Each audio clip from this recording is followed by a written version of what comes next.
Okay. Hello, welcome to the Rocket Summer wrap-up video. We have the same crew that we began with at the beginning of the month over on Richard's channel. Does everyone want to introduce themselves?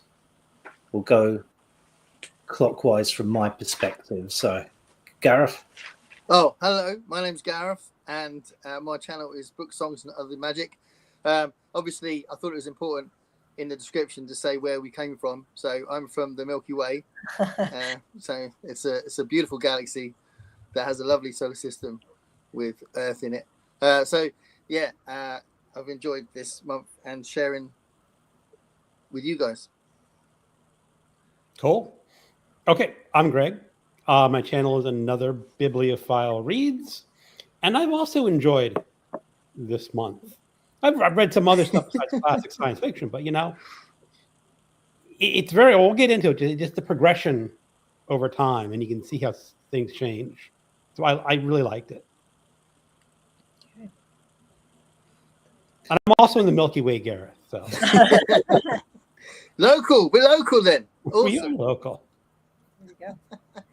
So I'm Pat, and my channel is Book Chat with Pat, and I am still, I consider myself the novice, the science fiction novice. I'm the newest person to the genre, though I've been reading very earnestly for the past couple of years. But I really love this event because I'm reading classic science fiction for the first time, stuff that all of you gentlemen have probably been reading for a good part of your lives. So but it's all new to me, and I've had a good time. So that's cool. Hey, Pat, I've been to ask you, what was the science fiction novel or story that got you into science fiction? Is there a certain one that actually just kicked you off on this new phase? No, you know what it was? I was just watching a couple of BookTube channels when I first retired, before I really knew what BookTube was.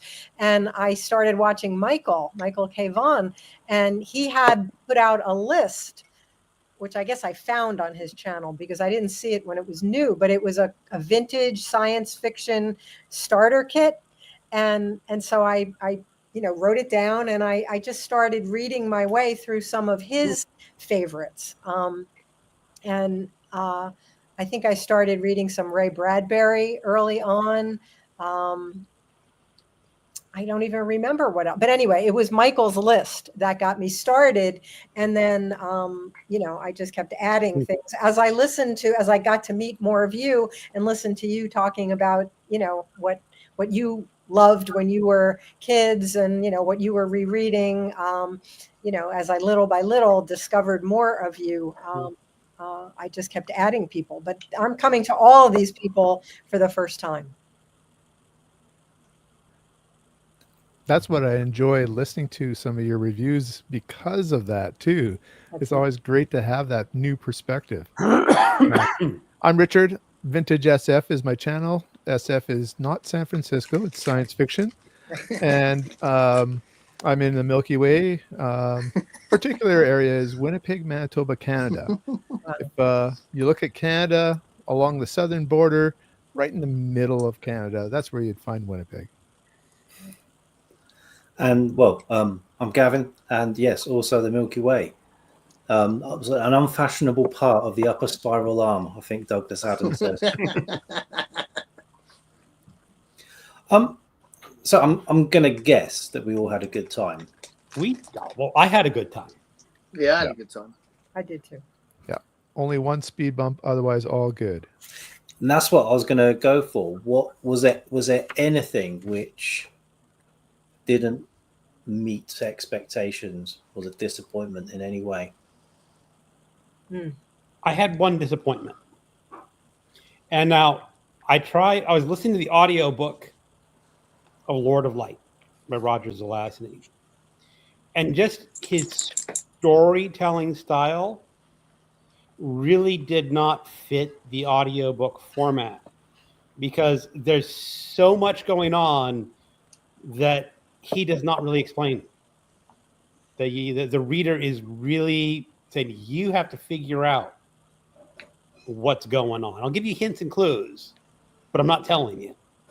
And like when I was listening to the Midwich Cuckoos on audio, that was fine. It worked perfectly fine in audio, but I'll have to revisit this book. Just pick up the paperback and read it. But that was my big disappointment.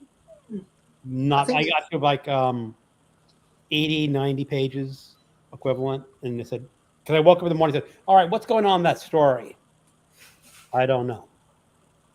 And that tells me that it's not working. Just move on to something else. Did you actually DNF it? I did DNF it, yeah. Wow. I will eventually pick it up again. But they said I'm not going to do the audiobook. I'm just going to pick up the paperback. To read it, yeah. Yeah. I think Roger Zelazny is one of the harder writers, really, as far as I don't think his prose flows particularly well. So it's not like sometimes like you get people like Philip K. Dick that have got mental ideas, and Zelazny's got quite a straightforward idea in some ways, very inventive, but I just think the way he writes is a bit clunky sometimes. Well, you know, that was my speed bump too, Lord of Light. That's why I was smiling when you said that. Wow. But I gotta disagree with Gareth. The Zelazny that I've read, including some of his fantasy work, has generally had some pretty interesting prose and has been a lot of fun to read. But this one in particular, and I'm not sure if it's because it's looking at Hindu gods, and the protagonist is Buddha, and they are actually a science fiction novel on a planet where the India Star colonist ship came to, and things that look like they are godlike things are actually based in science. As Greg was saying, is very confusing because you have to try to figure things out. And honestly, I'm not that smart.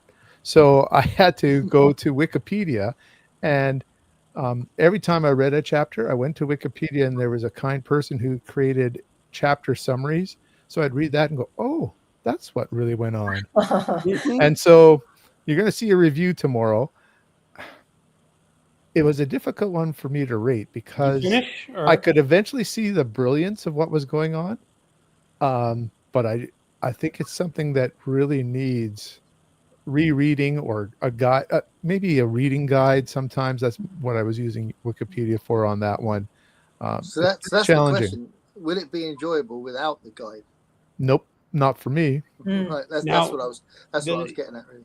Part of it reminded me of the Gene Wolfe, The Shadow of the Torturer, where there is so much going on beyond the narrator that the reader has to come to this and understand. I mean, like there's a scene in The Shadow of the Torturer where he's describing a scene on the wall, and you eventually figure out like it's a poster from NASA age or something like that.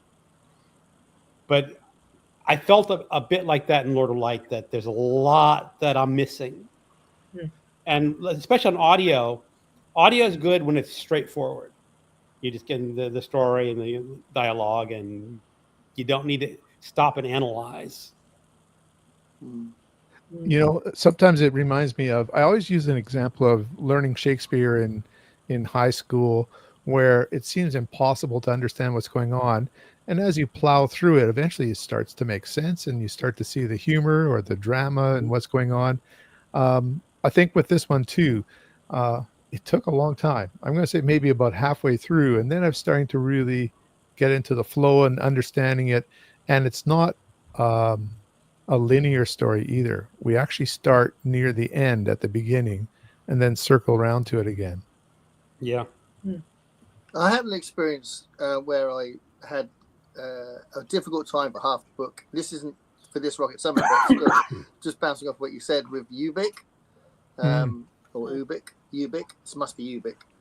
Ubik sounds weird. Ubik by Philip K. Dick. So that was a real tough one for about 70 pages, and then I started getting used to it, started running with it, and in the end I really loved it.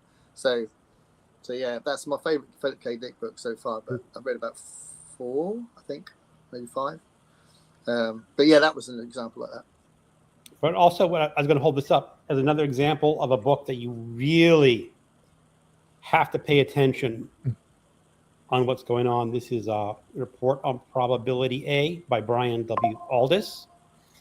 And again was struggling to figure out what was going on, and then I looked at Wikipedia, and this is sort of based of all things on Schrodinger's cat. That if you have a watcher, that changes the event potentially, and this whole book is about people watching, and people watching the watchers, and it's a lot. It's all detail, pretty minute and pretty boring, and it's like sort of science. I mean, it is science fiction, but it's no real plot to the book. It's just like this one person's watching this married family, and then he's describing it, and then these people describing the watchers and the people watching the watchers, and very. Right. I haven't read that one yet, so maybe there is a plot in my copy. Well, I don't think there's a plot in anyone's copy, but it was Unless you look. fascinating. Maybe it's not. If you don't look, maybe there is. Maybe you have to say, I'm not looking for the plot. Oh, wait a second. If I don't look for a plot, there will be a plot. A whole new chapter on the role of the reader. Yes. We've got a couple of comments in. So Nice. Greg has joined us. Hello, Greg. Hello. He's using a Pat Vulcan name there. That's right. Oh, that's right, because it was all the G's and Richard originally, so it's G-Pat now. You can be Richard. I know Gritchard. Someone said I should be Gritchard. Richard, yeah. Constance has joined us. Hello, Constance. Hey. Hi, Constance. Hey, Constance. Yeah, Lord of Light. This is true. And love the Hindu cosmology. Well, there's been a little bit of religion in some of the short stories I've read. So I had Tibetan. So we had some Buddhism with the 9 billion names of God that snuck in, and also actually the Zelazny, because I read a Zelazny short. A Rose for Ecclesiastes. Oh, I like that. Ecclesiastes. I love that one too. And that's obviously got a religious aspect to it. Oh, we have another person. Hello, Carola. Wow. Hi. Hi. Hello.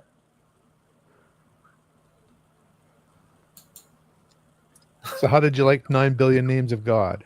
I love that. Yeah. I'm pretty sure I had. I'm pretty sure I'd read it before, but years and years ago. And I had my 50s roundup out last night, and I said I think it might be the best last line. Yeah, that's right. Yeah, there was about 3 stories that I was going to look up to see whether I had collections with them in, because you definitely sold them well. I can't remember what they are, but I was going to look again. A lot of them were in this one, so. Pat, thank you for this. Pat gave me Hall of Fame. Oh yeah. Oh, yeah. Awesome. I plowed through all of this during a month. That's awesome. In that case, I probably read it when I was a teenager, because I used to have that when I was a teenager. I don't have it anymore. But I'm just going to rebuy it. It's something that I had forgotten how it ended. But it's 5 or 6 pages. It's a very, very brief piece, but really well done. Yeah. I think it's actually a good companion piece with Asimov's Nightfall as well.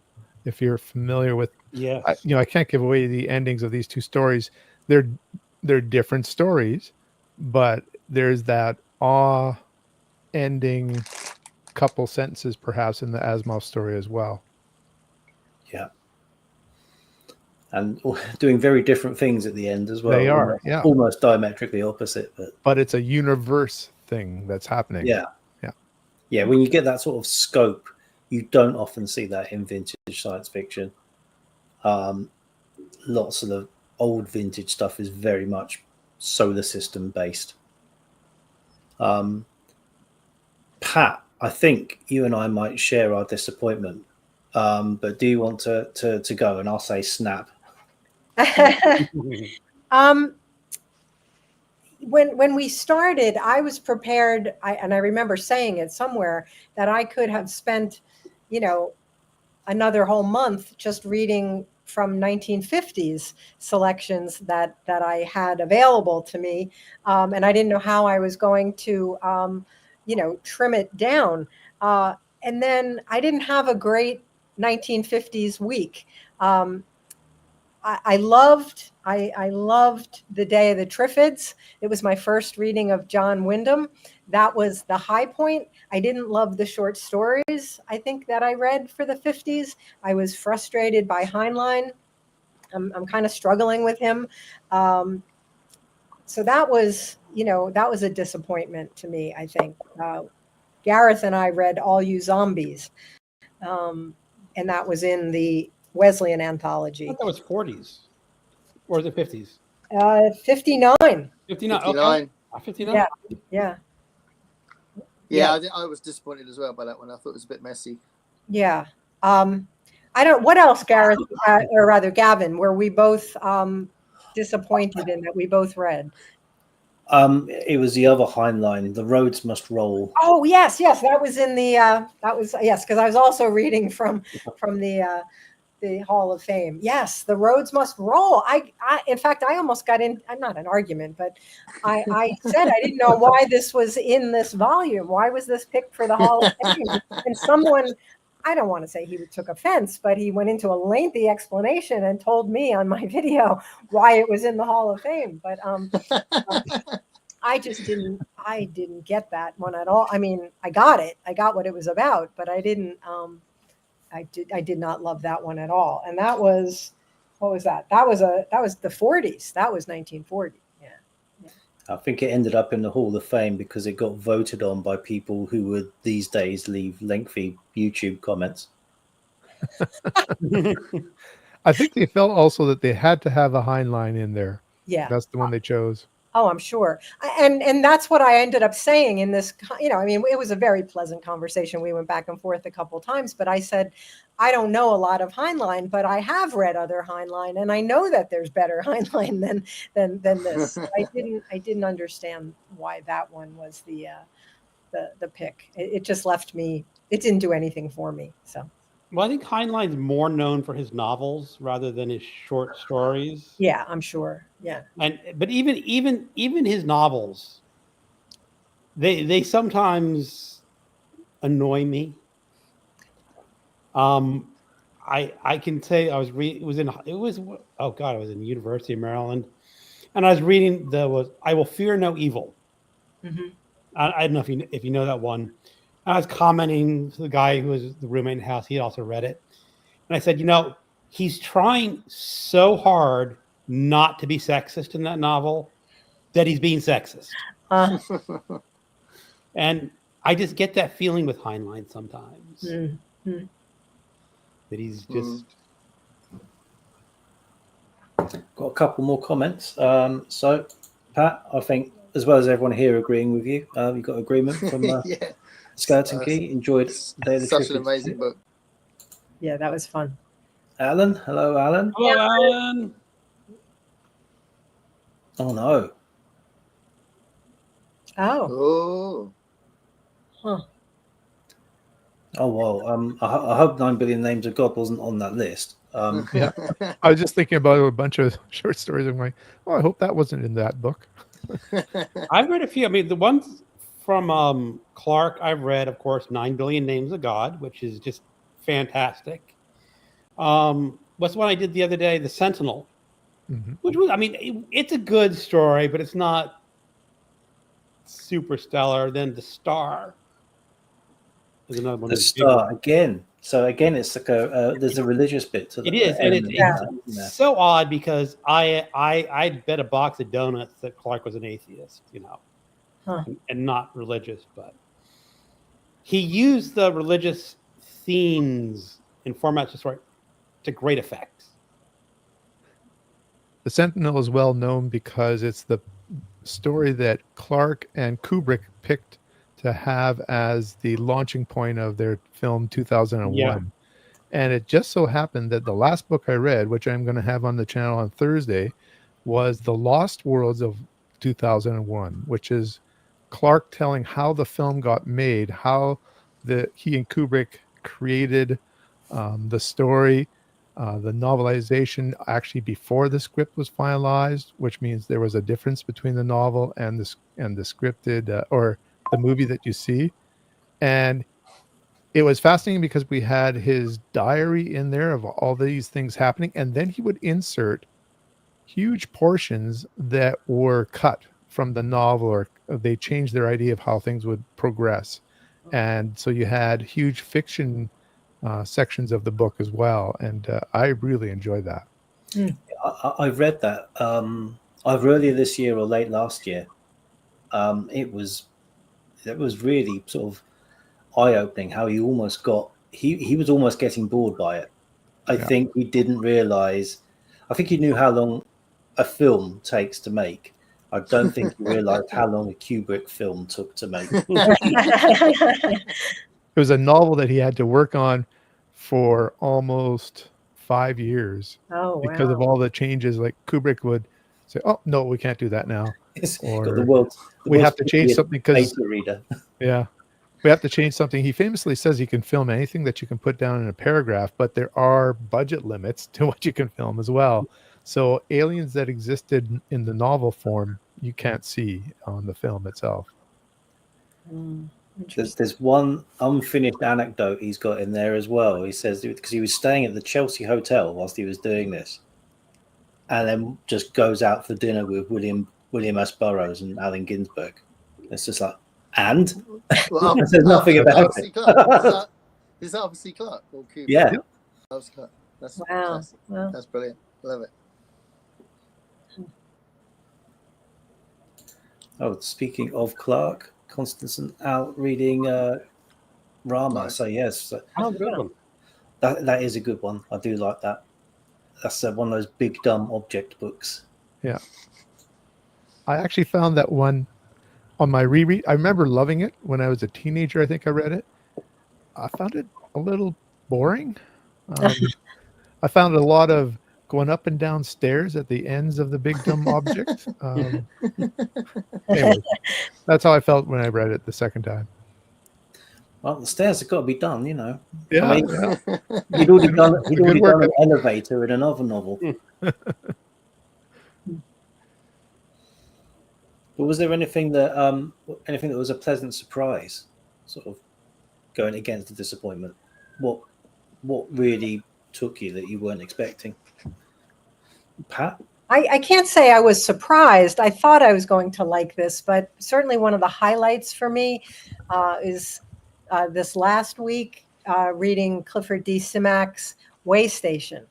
I have read, a few Simak novels in the past year with Sean's group, and I've loved everything that I've read. I have to say, I have had a lot of fun, and I really appreciate his style. And somehow I bought a bunch of used Simak novels, and somehow I didn't have Way Station. And after my kind of disappointing 1950s, Sean said, "Why don't you read Way Station?"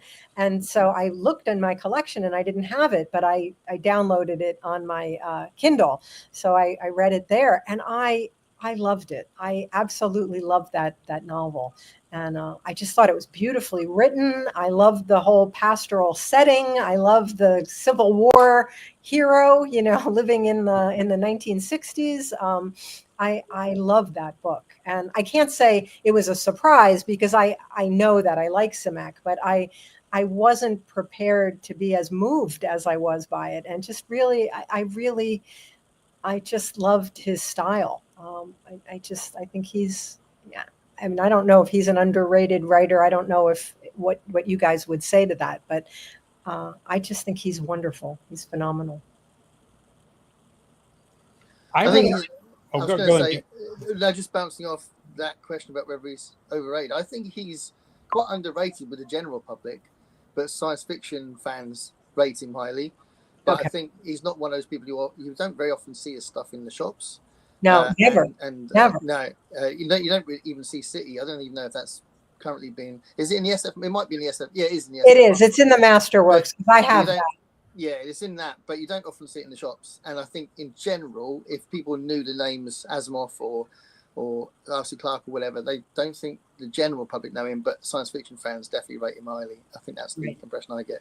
That's right. In fact, quite on rightly. Michael's list, which is what got me into this in the first place, I think City is on there in the video. It's the top-rated science fiction novel. Yes, and Michael talks about that as his favorite novel ever. So I think that was on my radar, but Simak as a whole was not. But since I read this on my Kindle, I have now found a hardcover copy of Waystation, and I ordered it, so it's on its way, because that's one I want to have in my collection for sure. Yeah. There you go. One that you had to have in your collection after reading it. I love it. Yes. I was surprised by a short story in here. So, like Pat was saying, a lot of the ones I really loved this month weren't surprises. I just expected them to be good. And I do like Theodore Sturgeon anyway, but I was surprised by Thunder and Roses because of how much I liked it after I'd read it. So I read it and I was just like, oh, that's interesting. And it really played on my mind. And the more I thought about it, the more I liked it after reading it. So literally days later, I'm thinking, Stayed with that's you. so good. Yeah, it really stayed with me. So it's like a post-nuclear war comment. Well, actually, no. What kind of a during a nuclear war kind of comment on the ethics of retaliation, and it's just something that never gets written about, and the message of the story never gets said. And I was just thinking that was really cool that you wrote that.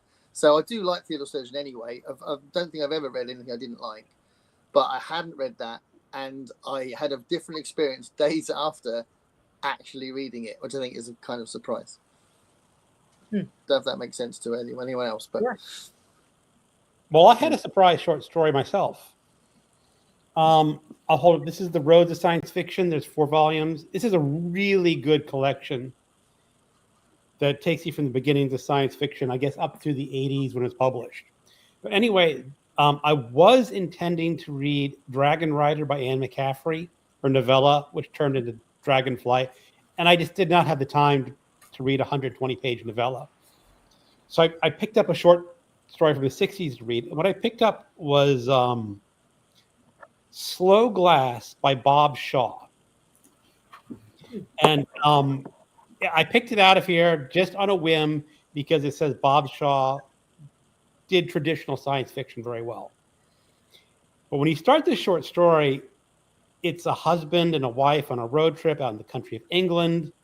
And it feels like this domestic marriage spat story that you would read like John Cheever or John Updike or something like that.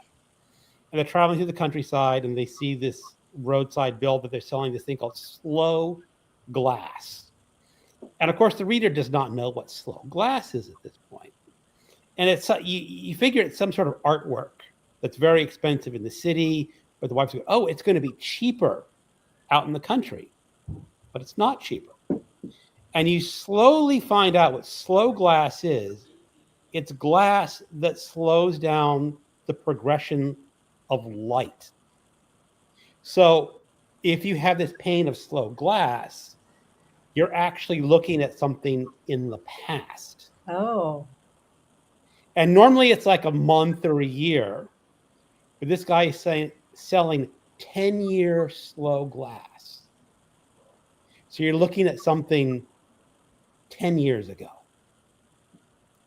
And you think, oh, that's kind of cool. But then you start thinking, a lot of stuff can happen in 10 years. And it turns out to be just one of the saddest stories, because you're literally looking at 10 years ago. And it just surprised me. I have heard of Bob Shaw before, but I think it's the first time I've ever read one of his short stories, and I've never read one of his novels. I know I picked up a novel called like Medusa's Children early on in the Kindle days. It was like 99 cents. So now I'm curious that I really have to pick it up, the Bob Shaw. Because have any of you ever read Bob Shaw?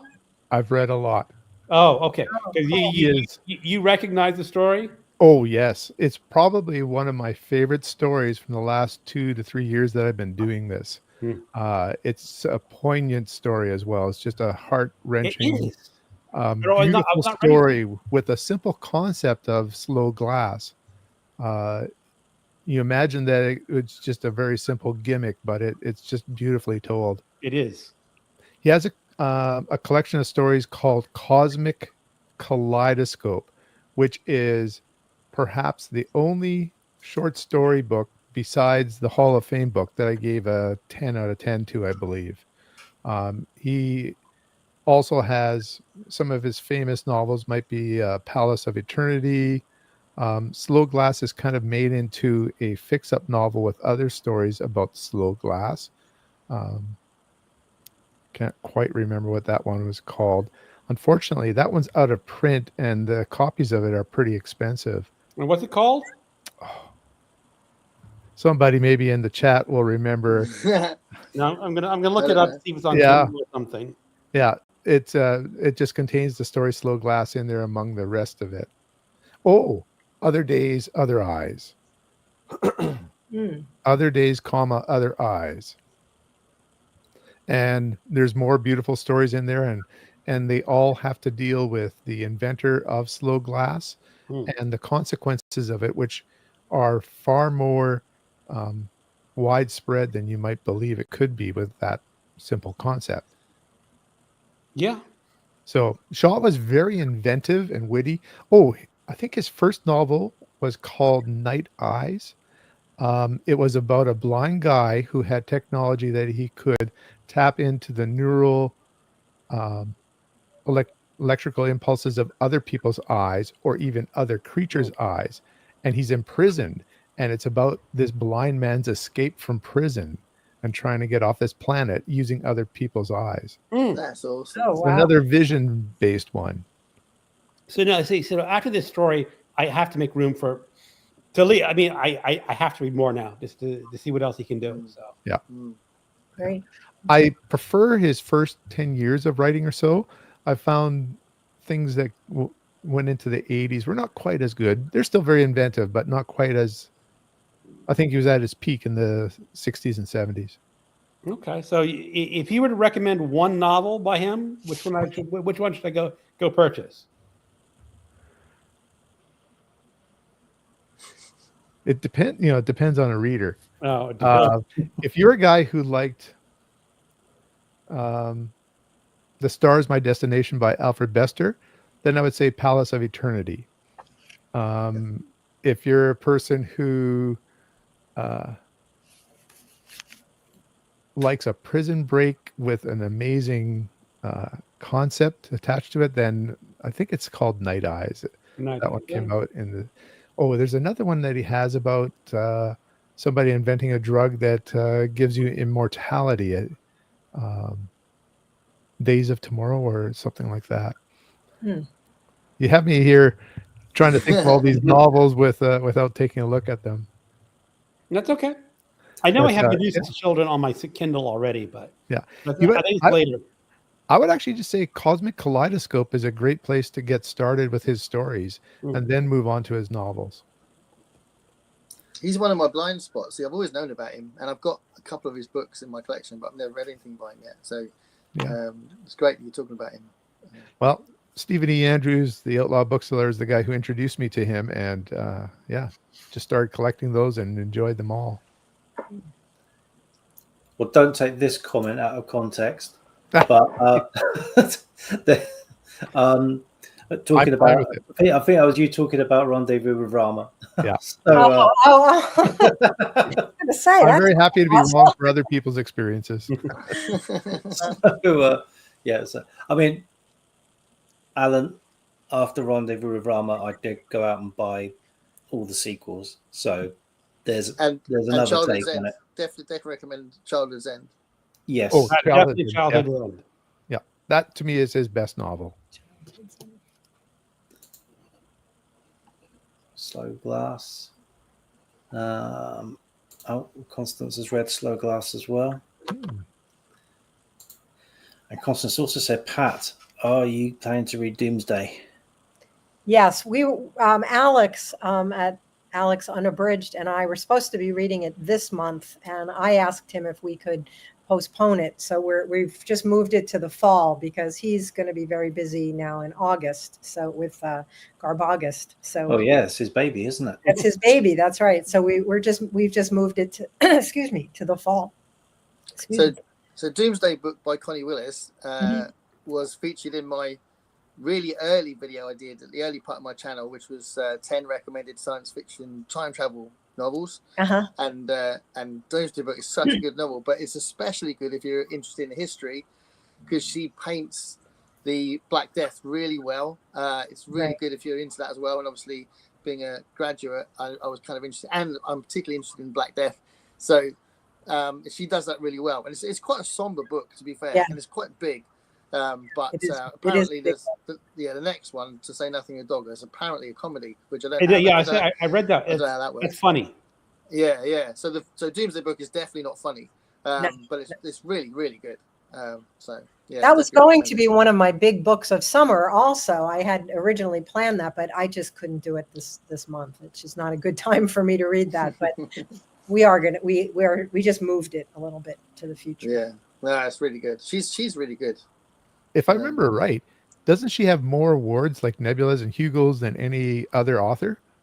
That's what I've heard. Something. Yeah, and so I mean that's a big blind spot for me. I did read one or two of her books when they first came out, but I haven't explored those again. I have actually slowly been gathering some of them. I've read her.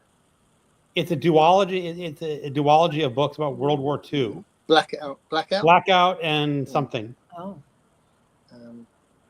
And all I remember is it's the same premise. You know, people can go back in time, but there's this fabulous scene about Dunkirk. Oh. About the evacuation of Dunkirk and just how much effort had to go into. All clear. I see there. All clear. He has it. Blackout and all clear. Yeah. But that scene was just riveting. And she did something really clever with time travel and the multiple characters in that book. So, because it's like, you know, you have like 6-8 characters and you go through each of their storylines. And she did something just really clever. And I'm going, you're not allowed to do that. It did. And it worked. Did you hit a time paradox?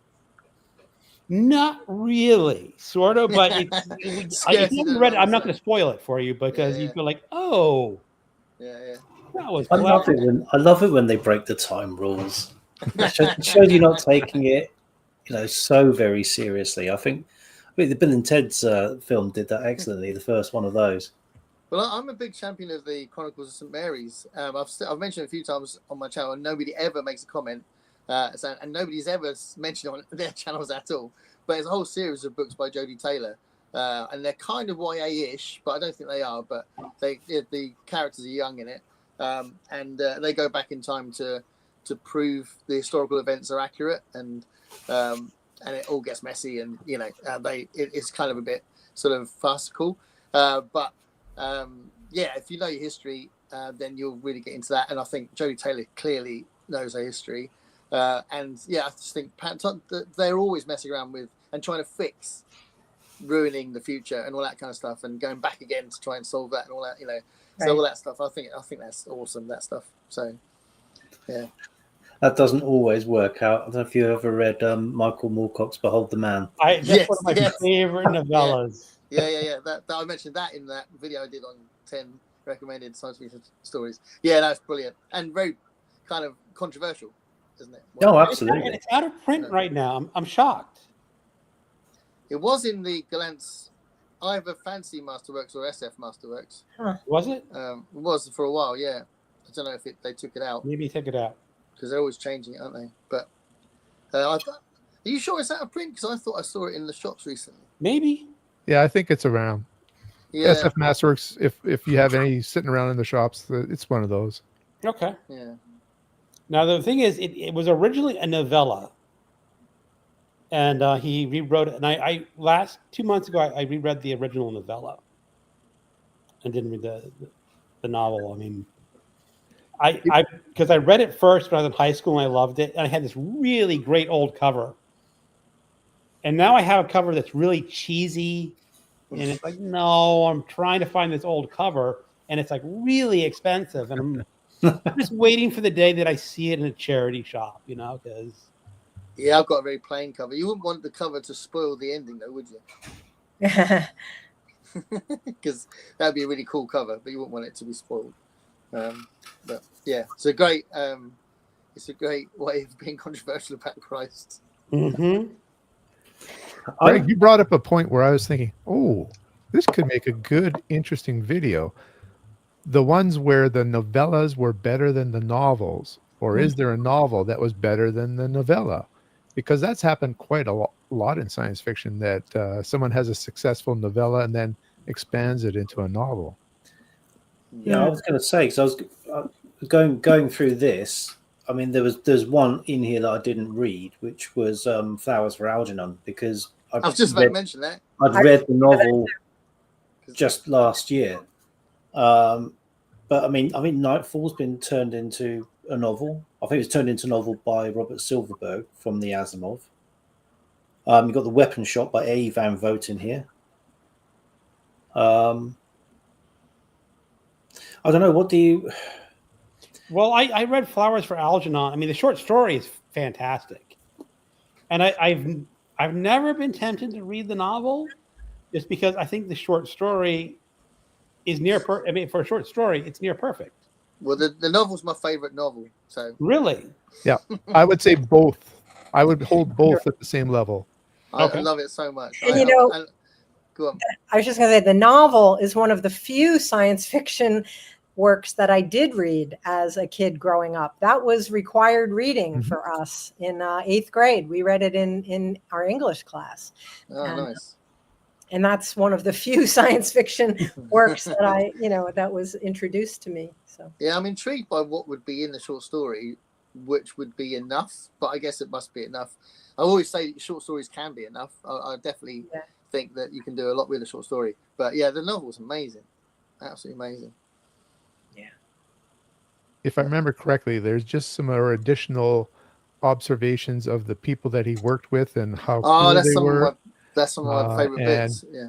There's some scenes that are basically additional scenes, and because I'd read the novel first before I read the short story, I could sort of see that some of the things that they were missing and go, oh, okay, I see how he had this tightened up. But I do like all that additional material too, because it really fleshes out Charlie's character even some more, or how he was treated even some more. Yeah, because that's the point of the book, isn't it? It's the relationships. It's not really necessarily just about, or nowhere near as much about his intelligence. It's about the relationships he has with the nurse character and the people he work with and all that. That's what it's about, really. Yeah, amazing. But there are probably loads of examples of that kind of thing. Well, that's one of the ones I wanted to do this month. I never got around to is called Dragon Rider here. Oh yeah, that became Dragon Rider by Anne McCaffrey. That she turned it into Dragon Flight, and then a whole series of books. Yeah, I recently rebought a bunch of those, and I'm going to read the Pern books at some point, probably next year. But yeah, I read 2 of them when I was young, when I was like teenager. So I keep looking at these books I've just completely forgotten about. They'll be really fresh when I read them because it was so long ago. And from what I understand is like this original novella is definitely science fiction. But I think the later books are more fantasy oriented, if I'm not mistaken. Still science fiction. She just puts the fantasy paint on. Yeah, I think that when Michael K. Vaughan said in his video, I don't want to upset Mike, but when he said Star Wars isn't science fiction, don't be stupid. Of course, it's science fiction. Michael, are you listening? Star Wars is fantasy. Come on. It's set in space, Greg. Come on. It's set in space on different planets. Of course, it's science fiction. You'll be saying next that Princess of Mars is science fiction. There's no explanation for John Carter going to Mars. By that logic, it's fantasy, but it's not, is it? It's science fiction. It's set in space. Well, one of the books I read this month really fits that science fantasy category. It probably may be one of the ones that started it. and it was The Dying Earth by Jack Oh, Vance. okay, yeah. Yeah. And Oh. so Earth is old, and it's the Earth that we know, and there's ancient cities, etc. But the population is down to a few thousand people, and everything seems like it's magic and spells. But there, behind the scenes, you can see that there's a little bit of technology involved, even some DNA cloning of happening in here. And one story goes and visits the city, and but otherwise, it reads actually not even so much as fantasy as in fairy tales. And I found it fascinating. And my friend Chris from Liminal Spaces happened to read it at the same time too, and he loved it because he's into mythology and fairy tales. But that just reminded me about what you were talking about, that there's something that seems like fantasy, but it's based in a world that had been created by technology. Yeah. Well, science fantasy is a legit label, and to me, it means it's science fiction and fantasy. Mhm. It's not this one or the other; it's both. Same as you get science fiction horror, you get science fiction crime, whatever. I think that's where I stand on it. I was probably a bit harsh the way I said it, but I'm sure Mike. I think it's if people wear capes or not. Oh. Ming the Merciless. Oh yeah, there's going to be a whole bunch of science fiction of people who do wear capes. I suppose Darth Vader wears a cape. There you go. So it's a fantasy after all. Let's catch up on some of these comments because I'm not going to remember what these are in relation to. Right. I think that might be in relation to Slow Glass. Yeah. Yeah. It's an interesting concept in Cat's Cradle there about how the world could end. Now, somebody didn't like to be known as science fiction author. Well, Harlan Ellison didn't want to be called a science fiction author, did he? He always said he said it was a speculative fiction. It was like, Ballard. all right, mate. Ballard doesn't either. Ballard didn't, no. But it's just whatever, mate. Of course you are. It depends on how much they write other stuff, because I get that sometimes these people dabble in other things, but more importantly than that, I think people like Stephen King has more justification for not wanting to be called just horror, because he wrote so much crime and science fiction, and science fiction. That I get that more. Whereas Harlan Ellison and J.J. Ballard, so much of their stuff is science fiction. Do you know what I mean? It's like, get over yourself, And I love Harlan Ellison. I'm going to do a video on him very soon. I'm working on it. It's really hard work to do it, but I want to do it right. And I love Harlan Ellison, but he probably was a dick. Probably. Oh, in real life, I think you can put major in front of that. Oh my god! Oh, wow. So when someone's going, yeah, well, this is what Harlan Ellison said, it's like, yeah, but he was a dick. So he crops up in a book that I've just finished reading. I'll show you it in a moment. But Skeleton Key says, I wonder if that inspired Light of Other Days. I think we're still talking about Slow Glass at this point. Yeah. I don't see the connection. I mean, it has to. Yeah.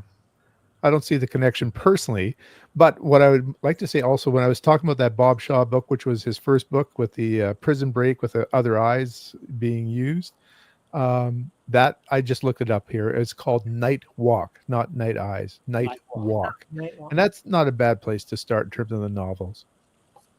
$2.99 on Kindle. Okay. Hey, there you go. Constance says, Pat, you can make Doomsday your ironic read for Shorty September. That's great. Buchtekal says, I'm searching for time travel novels. Well, go find Gareth's channel and find his video. Yeah, I've done 2 actually. So there we go. You have 20 books to choose from. I've done 2 different ones. One's a lot more successful than the other one. But when did you do that? When? Yeah. Literally, one of them was really early on, so probably about 4.5 years ago. And then the other one was about 3 years ago. So maybe 2 years you ago. might have to use the use the slow glass function on YouTube. That's great. By the way, I looked up Buchdeckel. That means book covers in German. Yes. Oh, cool. Yeah. I knew the book bit, but yeah, those Deckel. Take that. So Richard pays attention to people's names. I love that. Yeah, he's shown up on my live stream where he's playing his name. So I see him fairly often now too. That's awesome. He has a good channel if you want to use the translate function on it. I've done that for a couple. Does he do his in German? Yes. Okay. We should do that more, Richard. That is a really good thing to say. That when you find a booktuber or a YouTuber or whatever, especially booktuber, obviously, that's speaking in a different language, then stick the subtitles on, innit? Yep. I would do that with a film, so why am I doing that with booktube? They have auto translate or That's dubbing. a really good. Yeah, but I'd rather have subtitles, to be fair. The only problem is sometimes I'm doing other things when watching videos and you're just listening, and sometimes it's really annoying because someone's holding up a cover and says, "This cover is so great." To go, "Oh, damn, gotta go grab and watch." Got to get out of my bath. You could always just you could adjust the settings on your YouTube and sort of log in and see what you look like presenting BookTube in Swedish or Dutch or. Oh yeah, never thought of that. I've never done that. That might be a fun video too. Yeah. Oh, have clips of yourself speaking French? Yeah, maybe. You could do a picture-in-picture thing, and you could analyze the video, but just to make it more fruity, you can have the one that's in the video in another language. Yeah. That's going to get very much work for me. They do another one in another language. Anyway, so Doomsday and Dog was supposed to be a single book. Yes. No, I think it really is. Blackout and All Clear. Oh, sorry. Oh, right. Not those two. The other two. So the World War II ones. Mm-hmm. Oh, okay. I hate that when I buy a book and all of a sudden it doesn't end, and I didn't know that it was supposed to be continuing on. This one, I think, though, that she published them within a few months of each other, and it was very clear in the advertising that this is what was happening. Here we go. The Star Wars wars have begun. It's a schism. I really do want somebody to explain that to me, because I you know, without starting the war here, I really don't understand the, you know. The argument is that because the Force isn't scientific, it's not science fiction anymore. What? I thought there was midichlorians or something. Well, exactly. But even if you want to go down that road, which obviously wasn't in the first trilogy, don't get me started. Even if that's not a thing, which, you know, is a bit silly, so much of science fiction would be out of date if you were going to talk about whether or not it was real science or not. So I just think it's a weird argument myself. Well, this is sort of the one I sort of picked up for the first of these videos at the beginning of the month, and it had something in here which basically said it was basically describing the Force. Okay, brilliant. And that's definitely science fiction. There we go. Wow. Hey, Randy. Hey, there's Randy. Says hello to Randy. And Randy is a huge Harlan Ellison fan. Yeah, but he wouldn't say the same for you because that's just the kind of guy he was. He'd probably hate it if you came up and said, "I'm a very big fan of yours, Mr. Ellison." He'd probably like it if he just sickened me. Yeah, he'd shout, "Get a life" or something, wouldn't he? It'd be really aggressive. Punch you in the face. Yeah. Well, he did that to a lot of TV executives. Yeah. You know, I took it seriously. I was gullible. I really thought you're thinking that he was a Canadian. You're showing off those famous Canadian manners there, old Harlan Ellison. I think he's an incredibly fascinating man. I've seen so much footage of him. There's an amazing documentary that was made. I can't remember what it was called, but that was really a full-length film about Harlan Ellison, which I randomly found in a shop. I couldn't believe it. And he's such an interesting man, I think. But yeah, a very polarizing personality. Prickly. Prickly. And opinionated. You could shorten that if you wanted, but you know.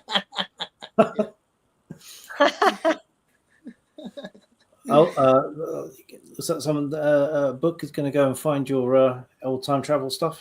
Oh, cool. Thanks, Beckle. Oh, Constance did not like to say nothing of the dog. Oh, really? Wow. So, Harlan Ellison turned up very, very briefly at the end. Near the end of this book. So this is cheating a little bit. This was written outside of the time period for the event, but it's all about science fiction in the 1940s. And this is just a crazy book. I ended up making a video about the first part of this, which is just about the different type of style between Ray Palmer, who is the editor of Amazing Stories, and John W. Campbell being the editor of Astounding Stories, and how they just went about editing, choosing what they were going to present in their magazines. Just completely different ethoses. But it goes on to beyond the 1940s and into the 50s and the 60s, when the pulp industry's died away and they've all got to find something else to do. And it actually, it ends up being quite sad. But Harlan Ellison does turn up in it because he used to edit something called Rogue magazine, which was the competitor to Playboy magazine. Okay. Hugh Hefner also turns up in this because one of the guys nearly went into business with him. Not John W. Campbell, I hasten to add, but well, Hugh Hefner must have been a massive sci-fi fan because they put loads of science fiction stories in Playboy. The amount of times you see, this is because originally appeared in Playboy. A lot of the writers ended up basically the bottom fell out of the pulp market. So okay, well, everyone is now just watching science fiction in the cinema and on the television. It's like, okay, well, what can we give them in book form that isn't in the cinema or on the television? Sex. So they all piled into sort of producing that, erotica, which is why you had people like Robert Silverberg ended up writing a lot, and Harlan Ellison writing some as well, and lots of other science fiction authors under other pseudonyms doing the same. So all gets a little bit, they all want to be doing science fiction, but also these guys are editing the magazines and they've got their old mates. So, do you want to contribute a story to Playboy? Which, Ursula K. Le Guin ended up writing for Playboy at some point. Yes. Well, you mentioned it, didn't you? Gareth and I read that story this week. That was 9 Lives, which was published in Playboy. And she said, and they refused to put her name. They just put her initials because they thought it would make men uncomfortable to be reading a story by a woman. And she would talk about that for years afterwards, that it was the only time in her life, in her writing life, that she allowed her name to be hidden. They just published it as U.K. Le Guin, and they didn't put her picture next to, the byline, which was not common. And she was very sorry that she allowed them to, I don't think she had a choice, but she was very sorry that she had done that. And she said never again would she write under, just her initials and hide her gender. So significant. But there's loads of women in Playboy. Yeah, and you just read it for the articles, right? They've all got their Brandy 22.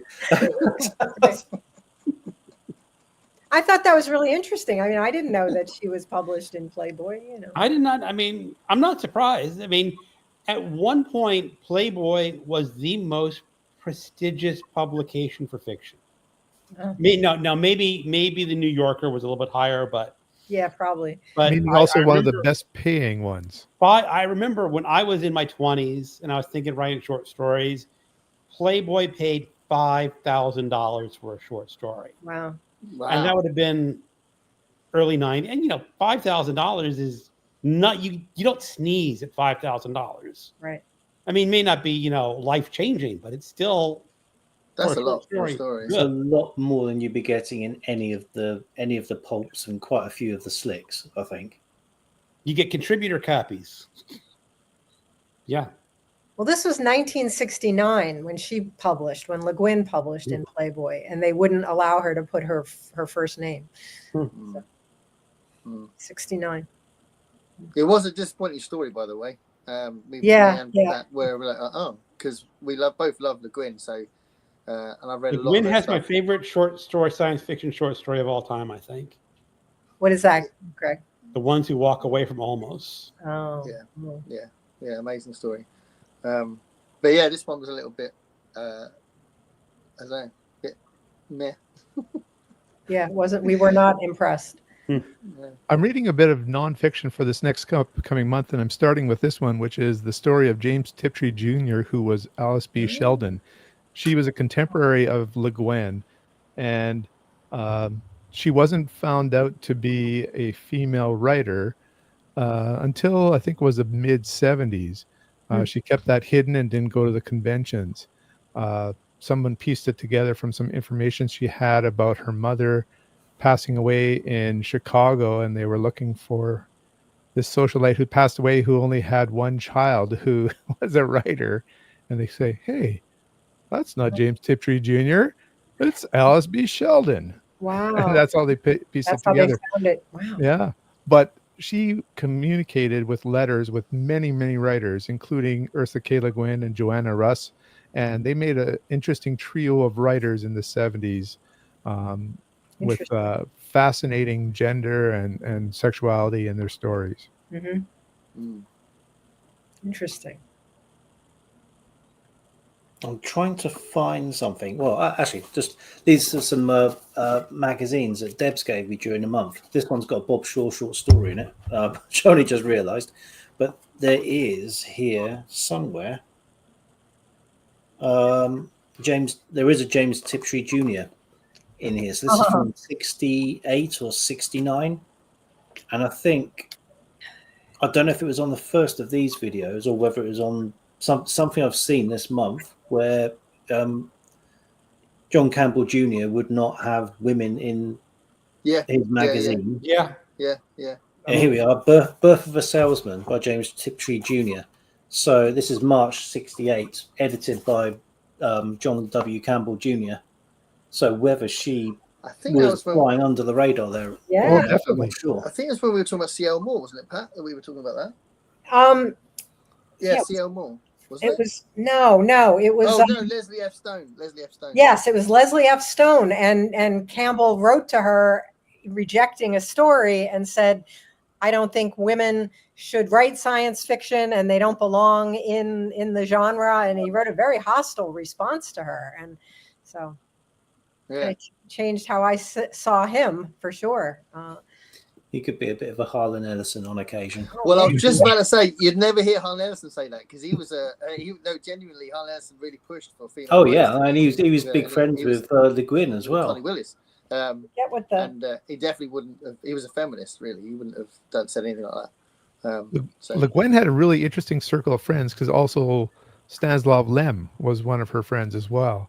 And a lot of them communicated by letters. So there's some interesting stuff out there sometimes where they've gathered these communications. I found the quote from Campbell to Stone. He said, "I do not believe that women are capable of writing science fiction, nor do I approve of it." Nor do I approve of it. Wow. That's quite funny. The first sentence is obviously mental, but the second one is just really funny. It's like, and nor do I approve of it. That kind of means he admits that it happens. Yeah. Well, he did. John Campbell had never read Frankenstein, obviously. There you go. Absolutely. Yeah. But no, he say, "Oh, she was a girl." Yeah, right. I mean, you'd like to think it's not something that's going to happen now, but you still had in very recent living memory female authors hiding their name in certain genres. Oh, absolutely. J.V. Jones or J.K. Rowling or right. Someone, whether it's them or someone, has made a decision that it's not going to sell. I'm sure it might happen the other way around. I bet there's plenty of romance writers who are men writing under female pseudonym. I mean, obviously, the whole. I don't know if I'll ever do a video on this, but I'll keep watching these. The whole culture war between why do men not read thing. There's tons of videos on it, and I am tempted, but I don't know what I'd say. But it is interesting, the idea that now you might get much more of an opportunity for female writers to not even worry about it and just say who they are. And they might get that door open for them, which wouldn't have been open before, I wonder if there are any of the, the more famous romantasy authors at the moment who are men writing under a female name. I mean, it would be a nice irony if it's the case. It would be a nice irony. It'd be funny. Yeah. But we don't know of anything like that yet, Well, do we? speaking of that, it's not science fiction, but I read this from my in-person book group. This is about Oh yeah. who wrote William Shakespeare's plays. And there's a lot of I think there's a lot of evidence that William Shakespeare did not write his own plays. And at least in this fictionalized thing, the author's saying a woman wrote some of the plays. And because of the time period, a woman was not allowed to write plays. So she had to have someone front. And Shakespeare wasn't. Women weren't allowed to be in them either. No, they weren't. That's right. You had adolescents and boys play the women's roles. So, Right. I just bring that up about the hardship. And part of it is also set in modern day that, according to this author, even modern day playwrights, women, have a tougher time getting their plays produced than men. And I wanted to check her facts, but I'm sure she did it, is that when women win the Pulitzer Prize for drama, their plays are less often produced on Broadway than men. If a man wins the Pulitzer Prize in drama, it gets produced on Broadway. Interesting. Women, off Broadway, maybe off Broadway. So there's still a lot of discrimination going on. There's a comment in here from Skeleton Key. She uses the name Chris for writing SF. I don't know, Skeleton Key, if you can add a little bit more to that. I'm curious, did you see an effect where it was more accepted with that change? Yeah, Yeah. that's interesting. So what, her name's Christina maybe, or Christine. Yeah. Yeah. That's interesting, isn't it? Yeah. So 'Cause it's still if her you're name. still listening, I would love to see another comment on that. Yeah. Let's catch up on some of the other comments as well. Hello, Roy. Hey, Hey, Hi, Roy. Anthologies. I've not read those. I don't think I've heard of those actually. I've heard of them, but I don't know. It's hard to remember if a story has that award or not. There's an Arthur C. Clarke Award as well, and some others. And the annual Playboy Fiction Contest, apparently. So Probably was what did pretty you big win? bucks. I mean, if you get $5,000 for an article, the prize must have been pretty good as well. Yeah. Yeah. I don't remember that part. I thought you read Playboy for the articles.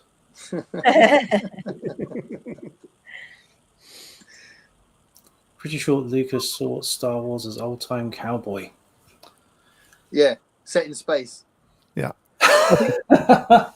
I think a little bit of Flash Gordon as well, perhaps. Some of those Yeah, old absolutely, yes. serials. It was his attempt to make Flash Gordon, wasn't it? Yeah. But there was all sorts of things. I mean, he was influenced by Kurosawa as well. There's all sorts of things. But it's set in space. That's the last line. Set in space. Can't see the blindingly obvious thing. But yeah, carry on.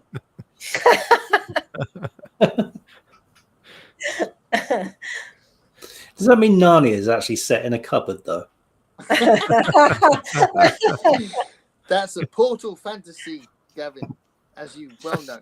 Right. So if we don't know where this portal is taking you to, conceivably it could make it a science fiction. If it's yeah, all right, it's science fiction. Go for it. I Okay, don't care. I'm glad we're putting these rules down here.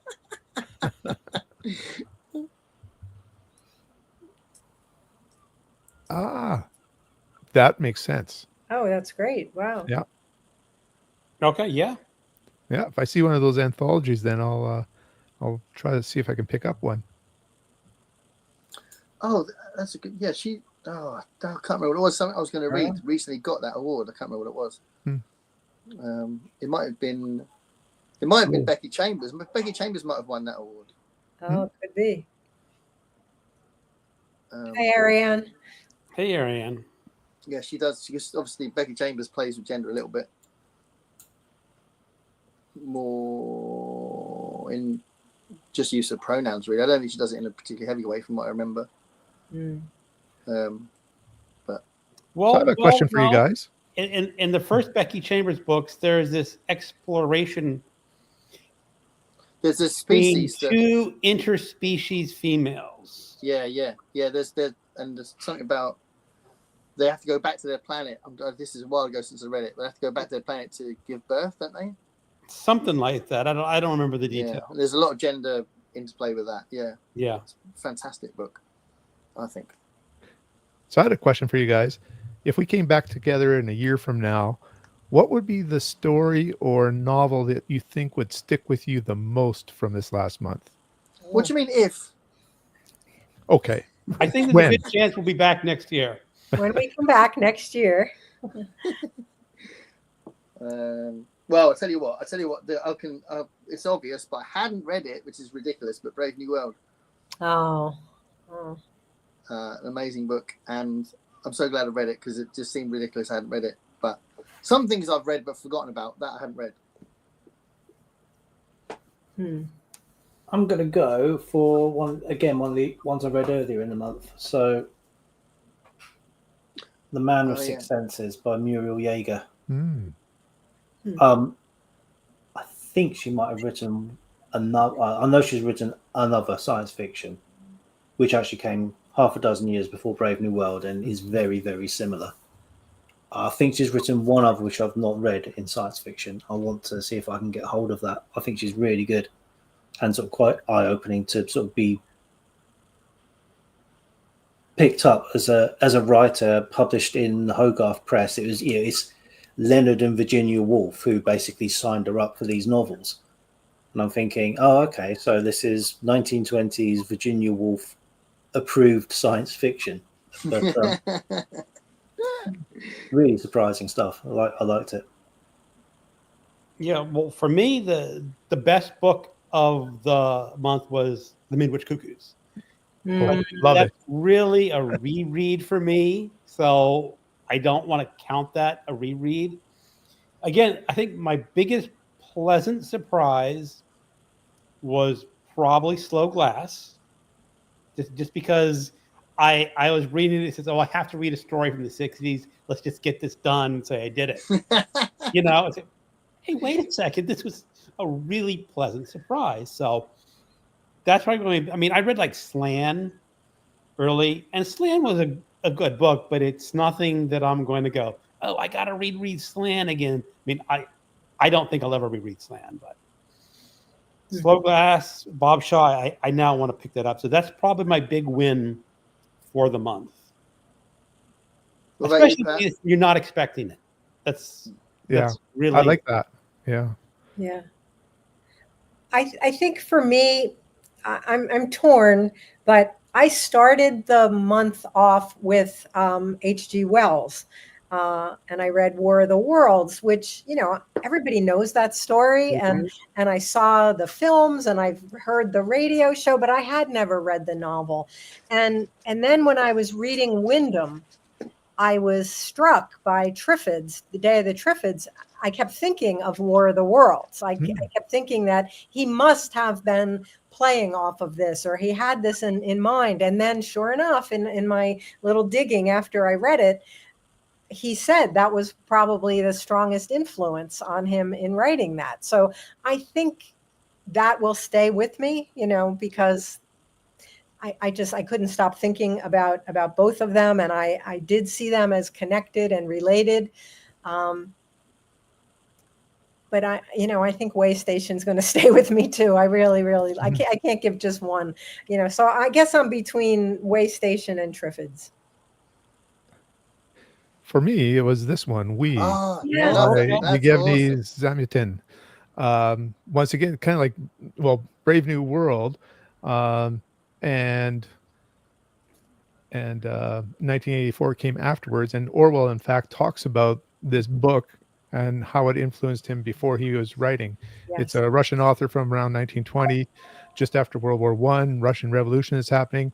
Writes this novel about a city of glass again. We're going to glass or crystal, where basically you can be observed at all times, and you have every moment of your day scheduled, and even the sort of the unscheduled meetings with other people of the other gender for some time together. And it is it also has a building of a spaceship happening in here because they want to take this concept to the other planets. For some reason, they want to proselytize how they're doing these things. But of course, get outside the city walls and things are not quite the same. And I found it fascinating. I found it lyrical in the way sometimes there's Russian poetry almost in the way he says things. I think perhaps this was a good translation of it. It's a more modern translation. And it just was something I was completely unaware of.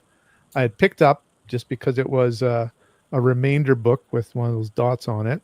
And I knew that it was supposed to be a classic. And my readers chose it for me out of the 4 that I gave them to choose for that very first week. And it knocked my socks off. I loved it. Yeah, I really like that book. I started reading it because I found out it was such an influence on George Orwell, and I wasn't really expecting a lot. I just thought, oh well, it's probably some sort of, not quite as good version of something that Orwell made better. And it was so good. I thought it was quite different, actually. I thought, and the way it's written is so different. But yeah, so it's a different take on a similar approach to dystopia, but really good. I thought really, really good. And I'll just mention perhaps the most fun I had was reading Nonstop by Brian Aldiss, his first novel about really a generational ship. With revelations coming, it seemed like every second or third chapter further and further into what was going on in the ship and what was going on outside the ship too. That's a good book. I've got a question for everyone. Is there a science fiction author that you've heard about or has always been there on your radar but you've never got to yet that you'd like to read and you're intrigued to know what they're like? Do you want to hold that thought, everyone, for a moment, and we just catch up with the comments on that? Yeah. Give you a chance to think. Give everyone a chance to think, except me, because I'm going to read through the comments. Oh no. Yep. So Chris is a Christina. Wow. Yeah. So it's still there. It's still alive and strong. Unfortunately. I mean, there are going to be markets that will now, at least take it on board, either ignore it or actually positively, want to look at your work, whereas they just weren't back in the day.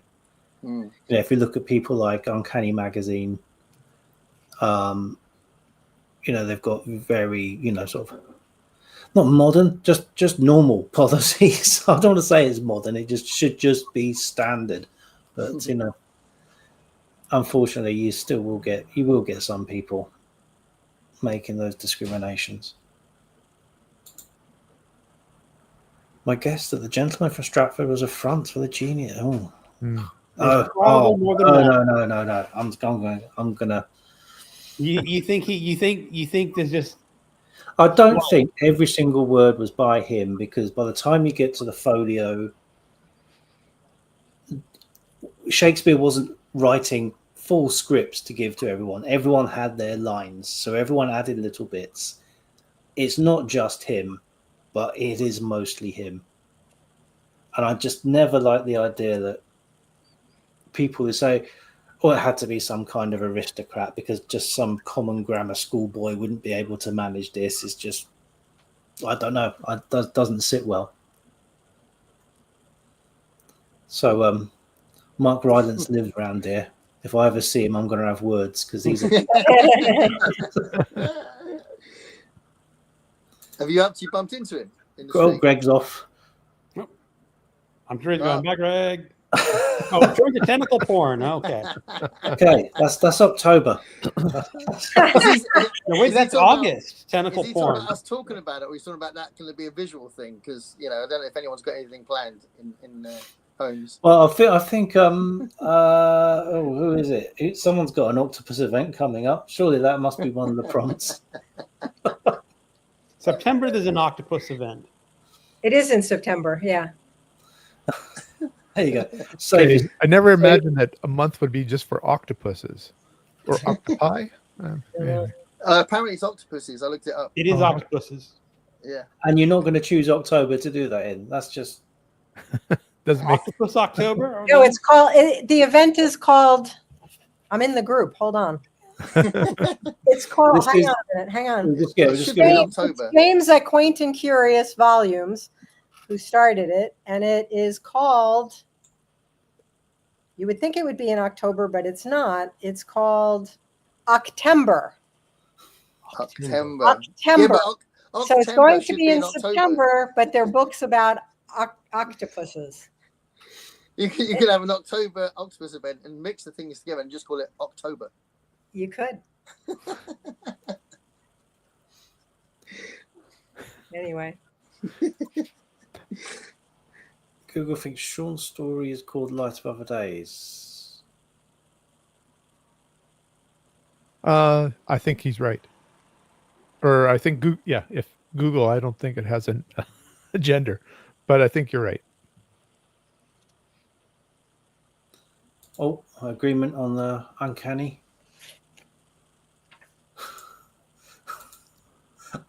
We don't want to know. Whatever, if you did, I hope you didn't get it on Kindle because that's going to ruin your algorithm.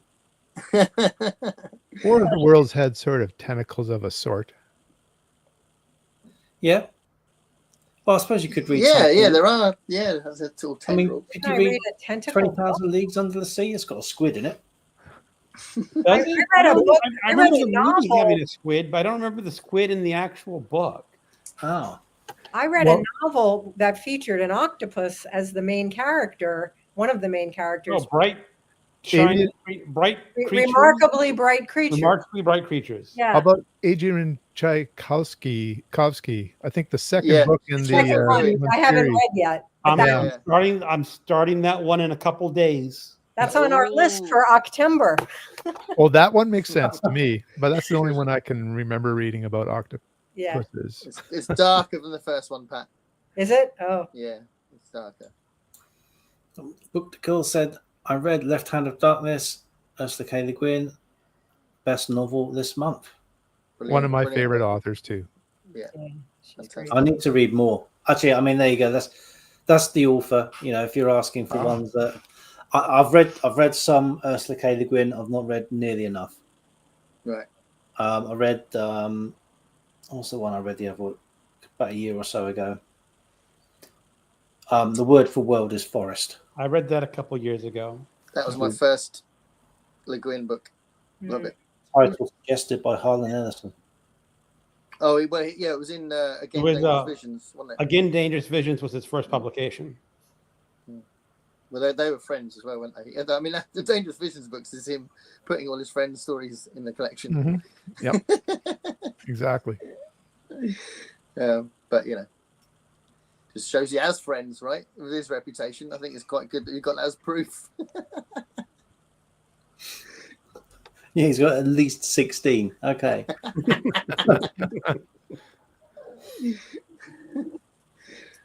So yeah, that would be That's a my great vote. book. I need to read more Ursula K. Le Guin.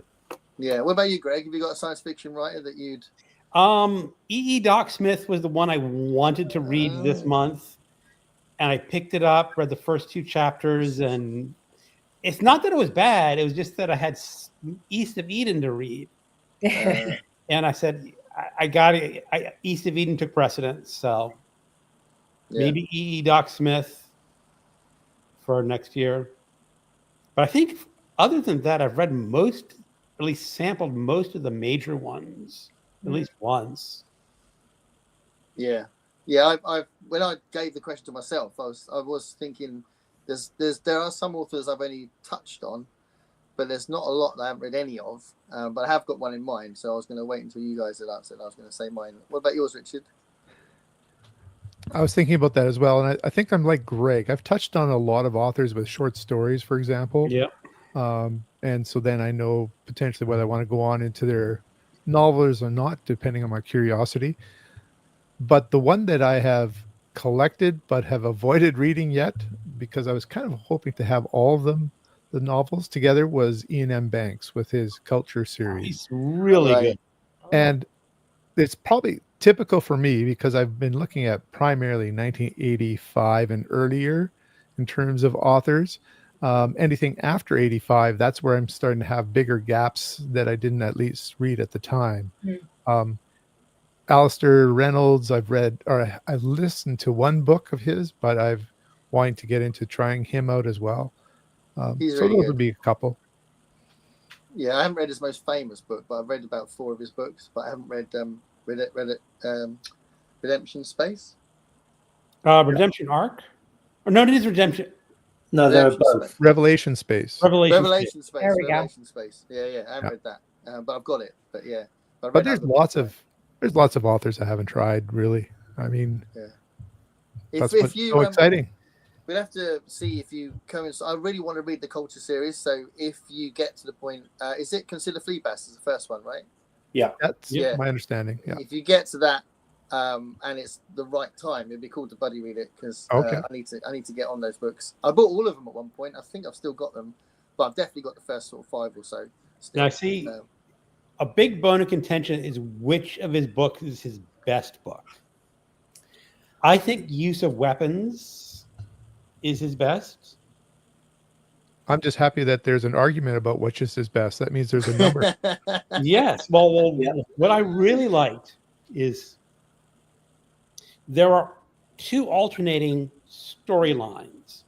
The first story is chapter 1, Roman Arabic numerals, and I may get the switch. And then the second chapter is like chapter 30, Roman numerals. Then second, you see another chapter 2, then chapter 29, and the other one is actually telling the story backwards in time. So you really are reading chapter 30, then reading chapter 29. And the problem is there's a surprise in the story, but the surprise comes at chapter 1. Oh, Nice. If you read it in order, there wouldn't be that huge OMFG reveal. Yeah. So Christopher Nolan's clearly a fan. The other argument with Banks is where to start. Oh, really? Yeah. Because Consider Fleabag is the first novel, but some people say don't start with that one. Oh. Now, I read Fleabag just a couple of months ago, but I had read them, or at least the first half dozen I had read 20 years ago. And I can sort of see it. Fleabag is very much more straight space opera. Absolutely love it. But later in the books, and you don't have to read them in order, but later in the books, it just goes brain melting, universe scale craziness. Yeah. See, I would just go chronological order. I know Yeah. that there's authors that sometimes do things out of order in terms of their universe, but I feel like if I go chronological, that's the way people discovered these things originally Yeah. anyways. And the way that the author thought of it as well. Yeah. See, I always prefer, like, I would say publication order, not Yeah. because that's Well, how that's what I meant. Yeah. Yeah. Because if Fleabag I starts would with have the thought, culture. go on. Sorry, it starts with the culture being the antagonists. And that idea does get dropped. The culture becomes the main subject because it is so much more interesting than any other space empire you could possibly think of writing about. But wouldn't it be part of the enjoyment that the way it expands from what the first book is? Yeah, but I suppose it's one of those things where people who say you've got to start here are people who want you to read all of it, as they want to show it in the best light. So it's like, start with this one. Which, I mean, people say it. I mean, it's the other one, Pratchett. People always. I was going to mention Pratchett. Don't start with the Color of Magic. You see, I loved Color of Magic, and I did not like any of his later books. But I read The Color of Magic when it came out because I'm an old man, so I when The Color of Magic came out, it was really exciting because it was like, this is like nothing has ever been done like this before. And it's weird because if someone writes a series of books and like number 6 or number 7 is the best book, why do you start at the best book? I don't understand the logic. It's like build up to it. Yeah, someone's gonna have a better book later because they're gonna have a moment of inspiration, a moment of genius. So what? I don't understand why you don't read the other books. You just read it as it's written, because I feel like the author would have had everything in their head as they're writing, and you want that stuff in your head when you're reading. So if there's something in the third book that the author hasn't mentioned what happened in the first book because you know it already, or he knows it already, to me that makes sense. Does that make sense, or am I talking out of my ass? No, it makes sense. No, it makes sense. But I mean, I think it's just people want you to love it, so they want you to love the best bit of it. Yeah, they don't right. need to off. It's just best foot forward, isn't it? Because sometimes an author is not really up to stride in the early books. That's true. But then Struggling. I'd say the best message is just keep going. Tell the audience that the best books are later, but don't say don't read the worst books. Do you know what I mean? That's what I think Le Guin's in the What I've done, I'm not talking science fiction here, but just other authors where I've followed a whole series. I'm thinking of Louise Penny, the Canadian mystery writer who writes this wonderful series.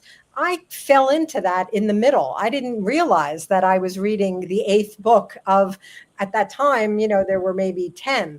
And I just found this book and I read it and I loved it. So then I went back, and I started, now she's publishing number 20.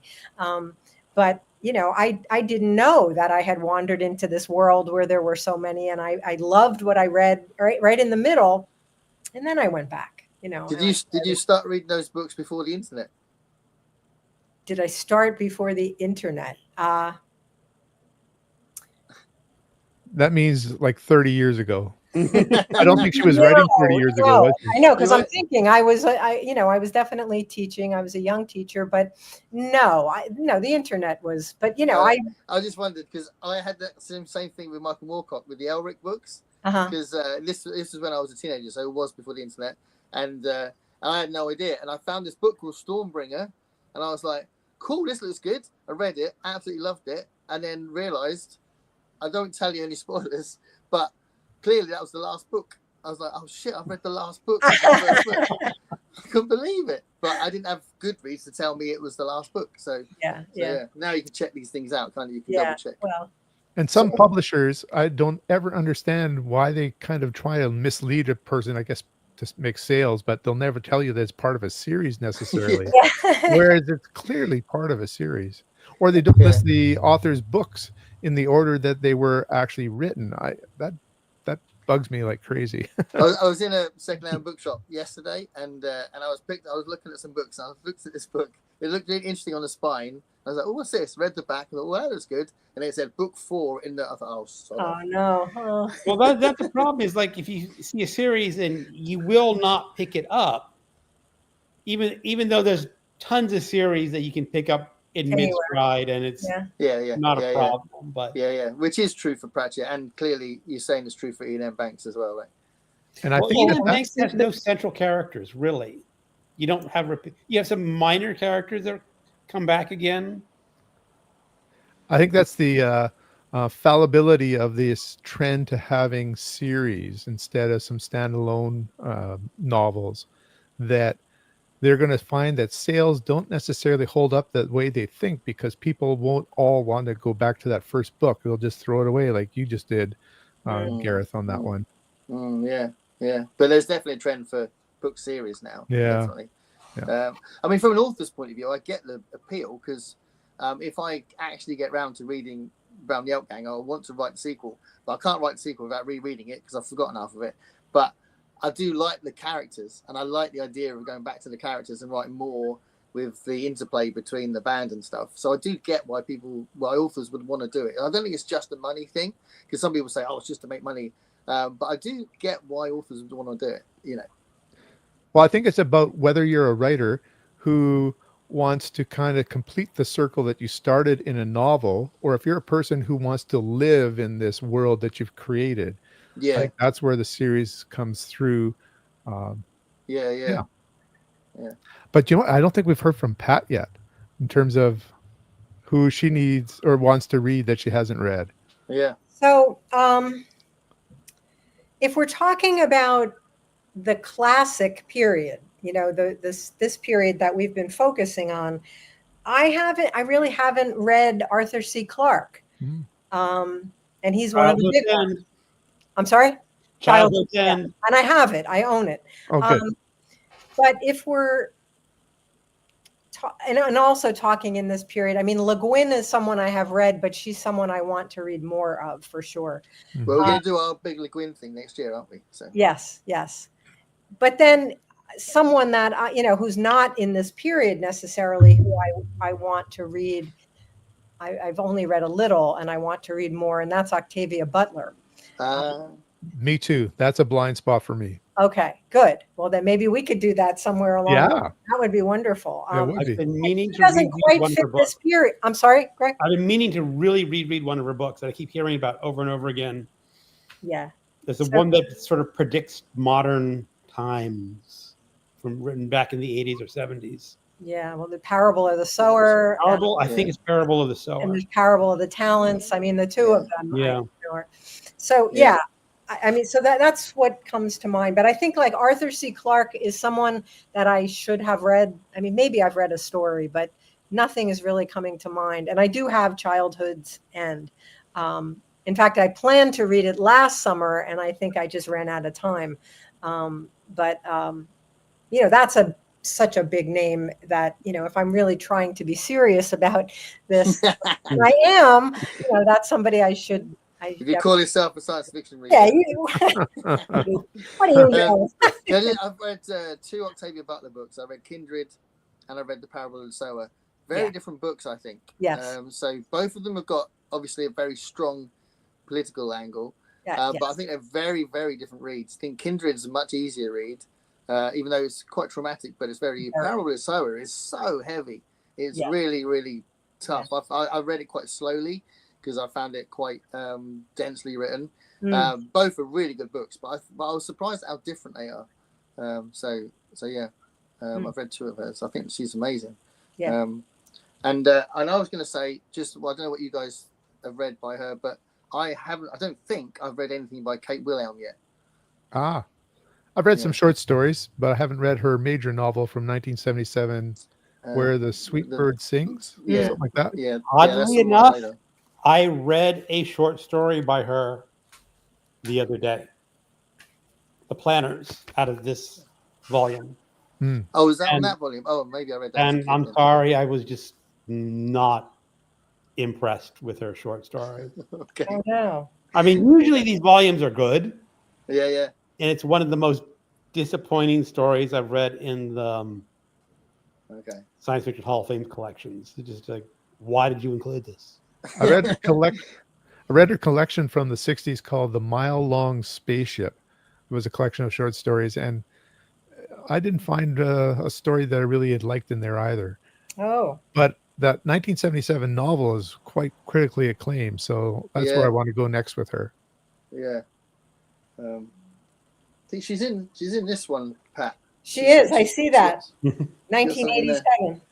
But I don't think I've read something by her, but like Greg just put up a book that I'm sure I've read cover to cover when I was a kid, so I don't know.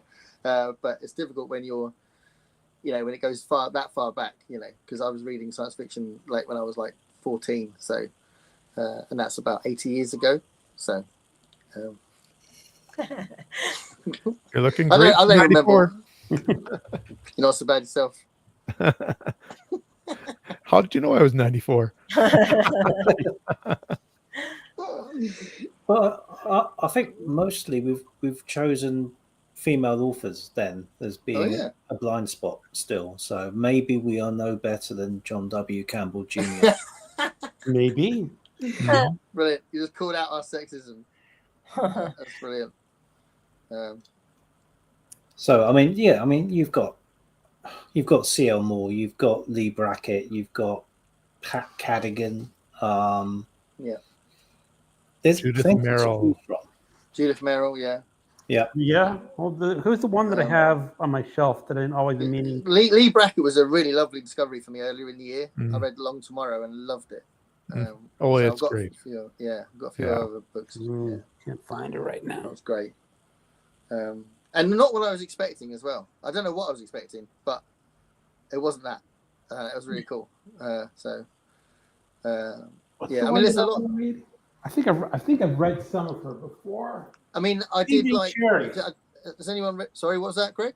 C.J. Cherry. Mhm. Oh yeah. I don't want to start. But is it fantasy, I've got Greg? fantasy stuff. I don't think so because this is Down Below Station. Okay. Oh yeah, All right. yeah. I've got that one to read. But Andre I've got a bunch Norton. of. It's another one. Andre Norton. Yeah. Yeah. Yeah. But I mean, like recent ones, there's people like Nedia Okorafor as well, who's really acclaimed. Yeah. I've read the Binti book or series of novellas, and I've got Who Fears Death to read. That's apparently really good. One of the, I don't read a lot of current ones, but Cameron Hurley is another novelist who's a I've read female novelist. I read The Who's Light her book? Brigade, I think it was. Light Brigade. I've read the Light Brigade. Yeah. I know. I wonder if I've got. I might have something by Cameron Hurley. I've read 2 of her books. Yeah. I don't know. Yeah. Let's catch up with some comments very quickly. This is Chris talking about who she's going to be submitting her work to next. So yeah, I mean, Good luck. Good luck. yeah, I think Uncanny might be a good start. And hope but you get there healthy will soon. be others. Oh wow. Oh, Interesting. Really? I thought she'd be pretty big in translation at least. I would think so too. But I'll take his word for it. It depends. I suppose it might depend what area of Germany, because most of Le Guin's stuff would have been published before the Berlin Wall came down. I don't know if that has a bearing on it. Mm-hmm. Oh, Constance has given a task to There we go. proselytize for Le Guin. He's got a mission for his channel now. Excellent. Playing it. All right. Excellent. Yeah, that's fair enough. And once you know that you can pick it up anywhere, then obviously you think, "Oh, I'll read that." And that it's the ones that it's all this advice about. Don't read Color of Magic like it's the worst book ever written. That's what I find a bit frustrating. When But the Color of Magic is very much more pointedly satirizing It is. the kind of Dungeons and Dragons. It's a satire of Dungeons and Dragons. I played Dungeons and Dragons as a kid, so I totally got the satire. Yeah. And then he's getting serious. I'm going like, wait a second, this is a satire in D&D, you know. And I'll play it now, Greg. So hold back on the piss take. I loved it when I was a kid. So I mean, I don't do it now, but still, I'm still a kid. I could understand his satire because I got all the references. That's the trouble with satirical novels, though. If they're really reference heavy and you don't know, let's say it was written in the 60s and you don't know these references anymore, that really can date a novel. That could be the problem of Color of Magic is that people just don't play the old D&D the way they used to. And it's like, you just don't get what he's trying to tell you. Yeah. I think it works though. Anyway, I remember one thing that dragons only exist if you believe in them. I think that's quite a funny little thing, gag running through it. But yeah, I think it works without the D&D knowledge myself. But then I wouldn't know, would I? Because I would have had the D&D. You can't wipe your brain. Yeah, it's true. I can't wipe my brain. I wish I could wipe my brain. I'm sure Gavin, how there's do a you wipe science your fiction brain? story for that. I'm sure. Yes. I'm thinking right now of PKD, and there's a couple in there. yeah. Yeah. He's probably about a dozen books from PKD about that. Yeah. But using drugs, I imagine. Not always. Is that all the comments? I think we have caught up. Yeah, I think you caught up. all right. Good job. You're doing really well. Much better than me and Dave do. Comments like on my chest, like it's ridiculous how far behind you get a lot of the time. Yeah. I was looking at some of them going, what was that in relation to? Oh, yeah. The trouble. What were we just talking about? It's hard. I sometimes almost wish that comments would appear on the bottom of your screen, whether you're talking about it or not, like just appear as they're appearing in the comment section. Yeah. Although Yeah. then you can't edit what you bring into the stream. True. Also, you'd probably never talk to each other because you'd always just be reading the comments. Yeah. You know, so that's the thing.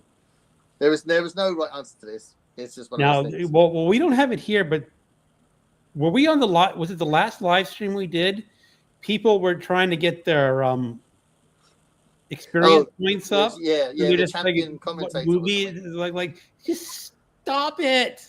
Yeah, well, that's the thing with me and Dave's one now. There's a few that try and get us behind by just saying stuff and doing emojis and stuff. And if that's the thing, it's a new game for the people who comment on is this thing on.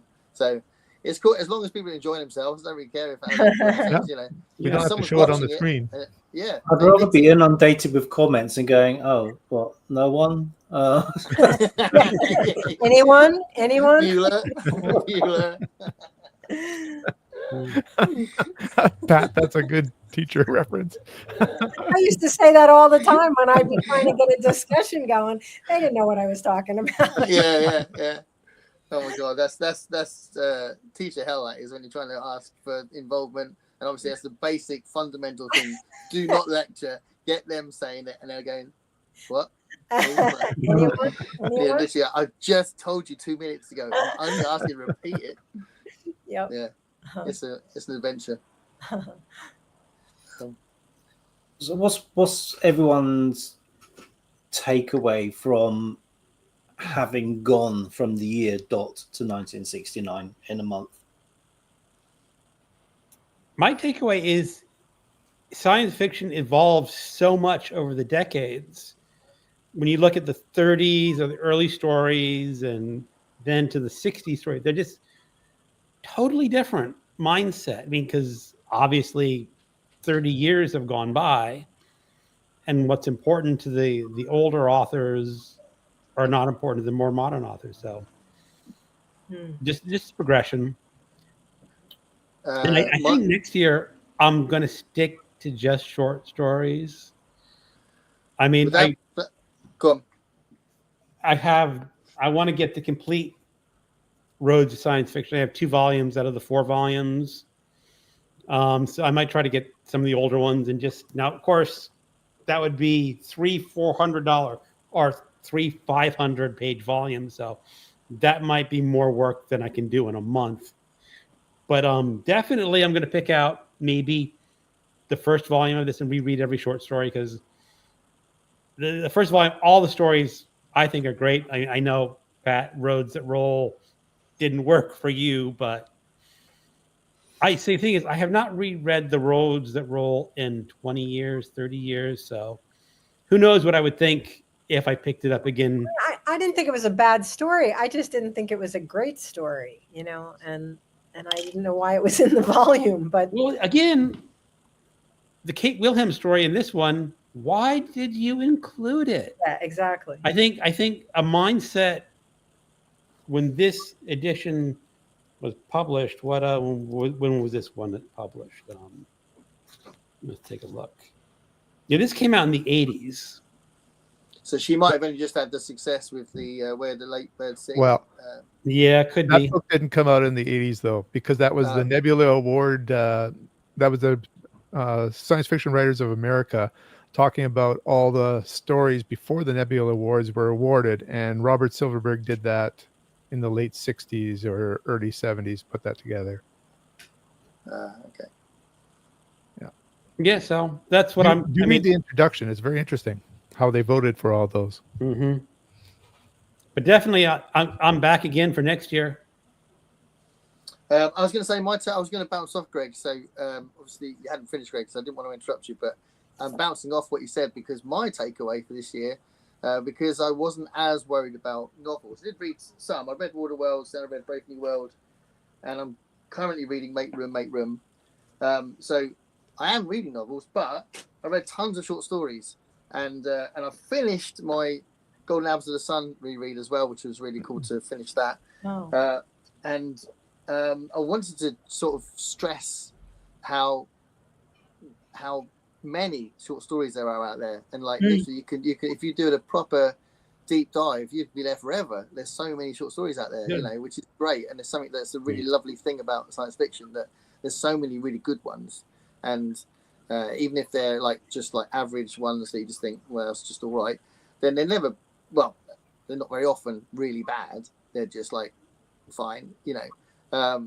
And there's some really, really good ones out there. And that's my takeaway, really, that people don't rate short stories highly enough, I think. And you know, I want to do a video about this soon, but yeah, I think short stories, science fiction is an area that celebrates short stories, really, because that's how it was created, you know. So, and the early period is obviously where they appear a lot.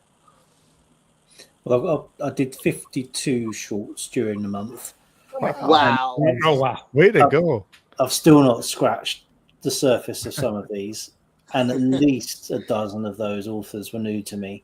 So it's a great way of taking on an awful lot at once. I mean, some of these are sort of 80 pages long, but then some of them are only 3.5 pages long. The shortest I read was a Richard Matheson. That was about 3.5 pages. Which one was that? Oh, can't remember the name of it. It was a little bit horror type. Oh, this is the set on the road. It was. I know you would have talked about it in your videos, and I have been watching. Yeah, I did talk about it in the video. I can tell you the story, but the name escapes me. Born of Man and Woman. Oh, Born of Man yes. and Woman is most famous. Yeah, I thought you were talking about the one where it just to say picking up something off the road. If you've read that story, it's more horror than science fiction. But I'll just. He's written a lot of kind of thriller, horror type things. I think Born of Man and Woman, wasn't that his first sale? Which is I think remarkable. It was. Oh, really? Okay. Wow. He's an amazing writer. Well, I think the thing I picked up is how quickly actually science caught up with science fiction. What science is writing about changes. There is an awful lot of earlier science fiction, which is all about the microscopic world. And then microscopes got good enough for people to go, well, that's not the case. Yeah. So then everyone starts writing about the planets in the solar system. We're going to talk about Mars. We're going to talk about Venus. And then it's like, oh, okay, well, we've sent probes there now, or we've sent people there now. There's people on the moon. There's, you know, we've been there, done that.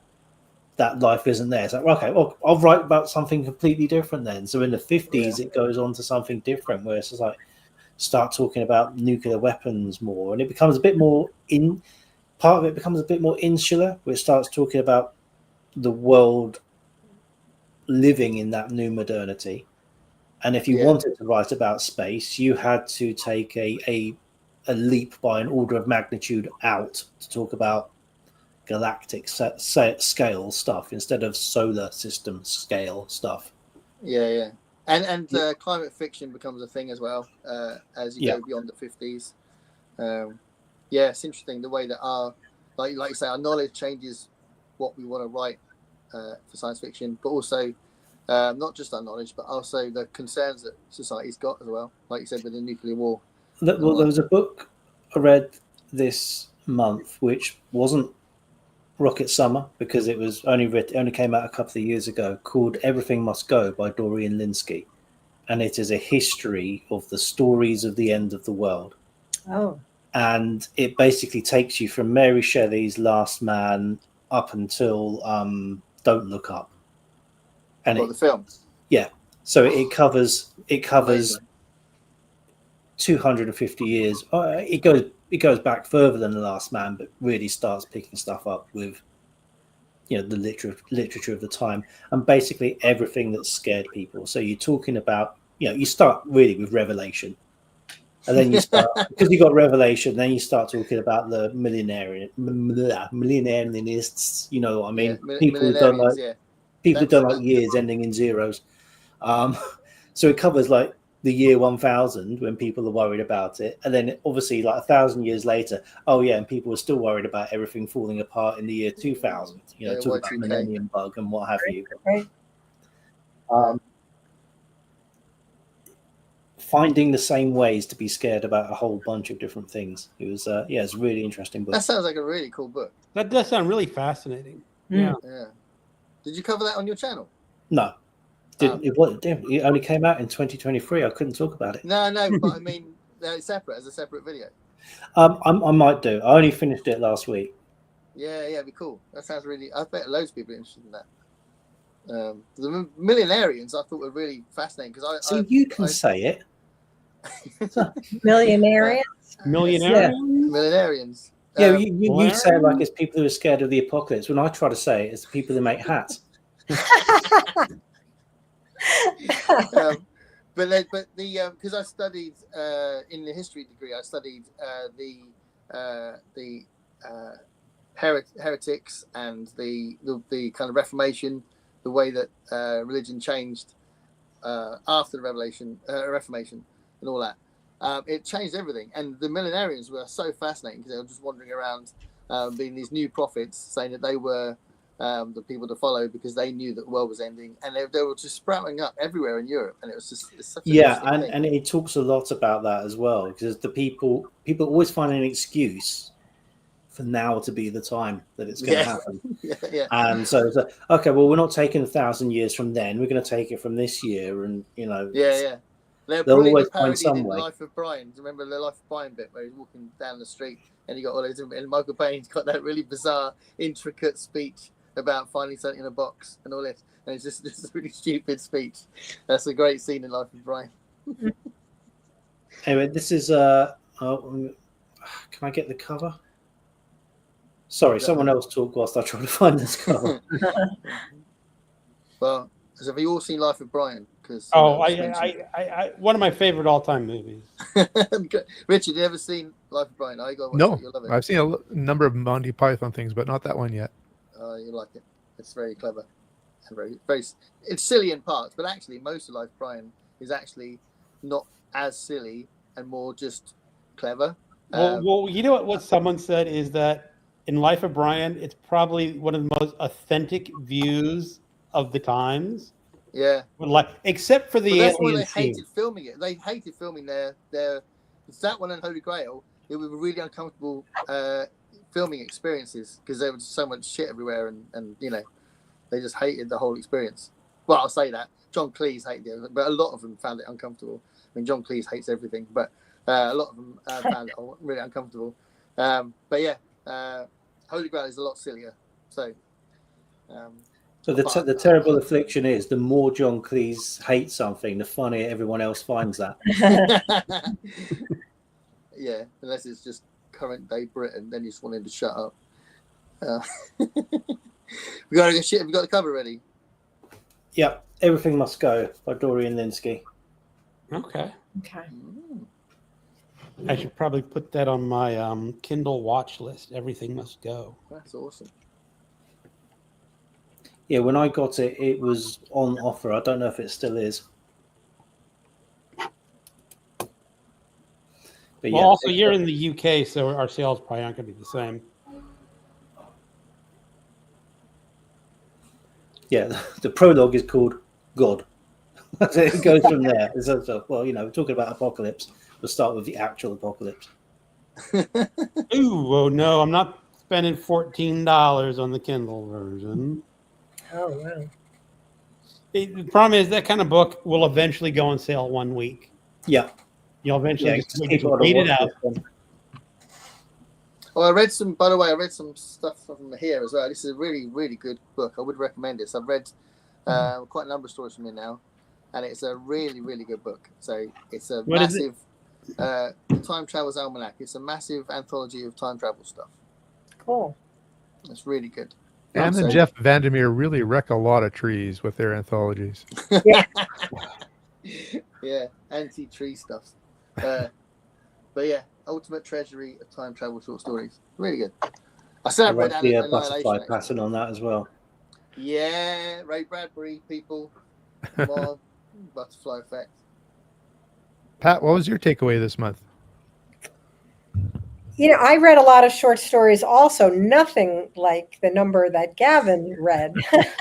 That was incredible. But Gareth and I read together, which was really wonderful. That was just a really, really joyful experience. We picked the stories together, and then we kept checking in with each other. So that made it really, really wonderful. And I was very appreciative of that.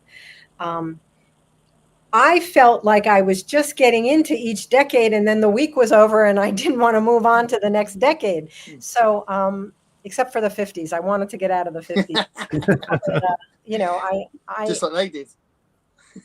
I just, I found some authors that I want to dig in more deeply with, so I want to read more. I mean, this was my first ever John Wyndham, and I've heard so much about John Wyndham. So that was a great discovery for me. And, that's somebody I want to dwell with for some time. I have been reading Simak. So this was just more, this was just it was a delight, and just confirms that I want to read more. And I really liked very early stuff. Like, I really like reading H.G. Wells. I like reading old stuff. I like reading classics, I don't know. I've read Mary Shelley 100 times, so I didn't read her, for this event, but I like the really old stuff, as well. But I think I like the idea of going with short stories, but I also liked finding somebody special that I know I want to revisit and stay with for a while. I mean, you guys have already read all of these books, but, these are introductions to me. So, so that's my takeaway. I found 2 authors that I really want to spend more time with. So that's a great thing.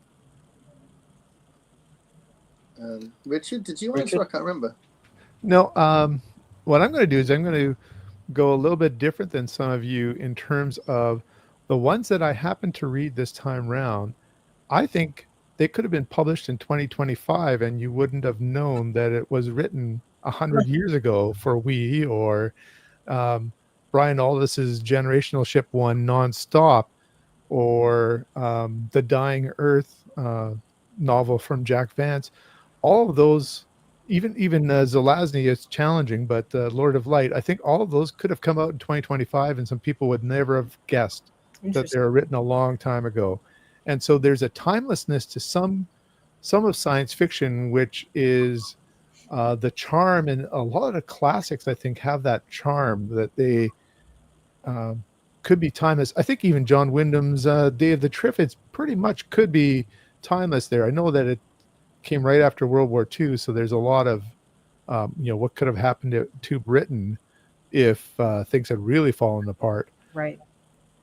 So I love science fiction that holds up strong in a way that I think modern readers can still appreciate it. Yeah. I shouldn't say modern, contemporary readers. Right.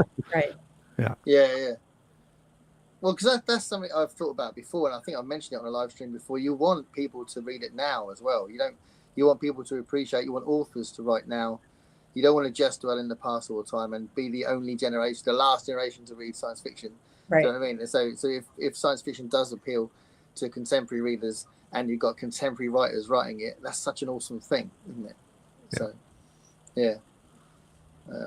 I feel really strongly about that. I feel like if we just talk about how everything was great up to 1950 or up to 1960, that would be a shame if that was true. So I don't think it's true, but it would be a shame if it was true, because that's not something to celebrate. That would be something to really be sad about, because I think we want science fiction to carry on and create new ways of surprising us, new ways of reinventing something we already know. Okay, we know that Mars and Venus is not what they thought it was. Venus is fascinating because it's like hell.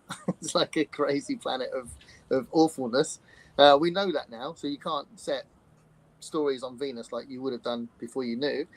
But it's interesting what sci-fi writers would do now to deal with that. Like Gavin was saying about, we'll go beyond that galaxy, or we mess around with time, or we do dystopian stuff, or we mess around with alternative history stuff. That's another part of science fiction that people explore as well.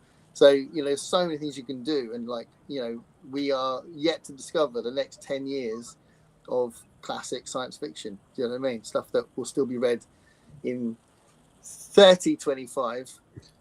You know. Well, this is going to be the even sadder bit. The other sad story is that when the first time that something that you remember reading when it first came out, someone else describes as vintage. Yeah. Yeah. Happens all the time All the on my time. channel. Yeah, and then people will argue about what vintage is, right, Gav? Yeah. Yeah. Yeah, there'll be someone in the comments going, well, I don't really think it's vintage. It's not 100 years old. You know. Oh, that's exactly the same voice I use when I read those. The nitpickers in the comments section. Yeah, you're right, mate. Yeah, If you're it right. isn't George Chetwin Griffith, I'm not reading it. It's just too modern. I do love how you get corrected sometimes, and you just think, yeah, thanks for the correction. That was really important.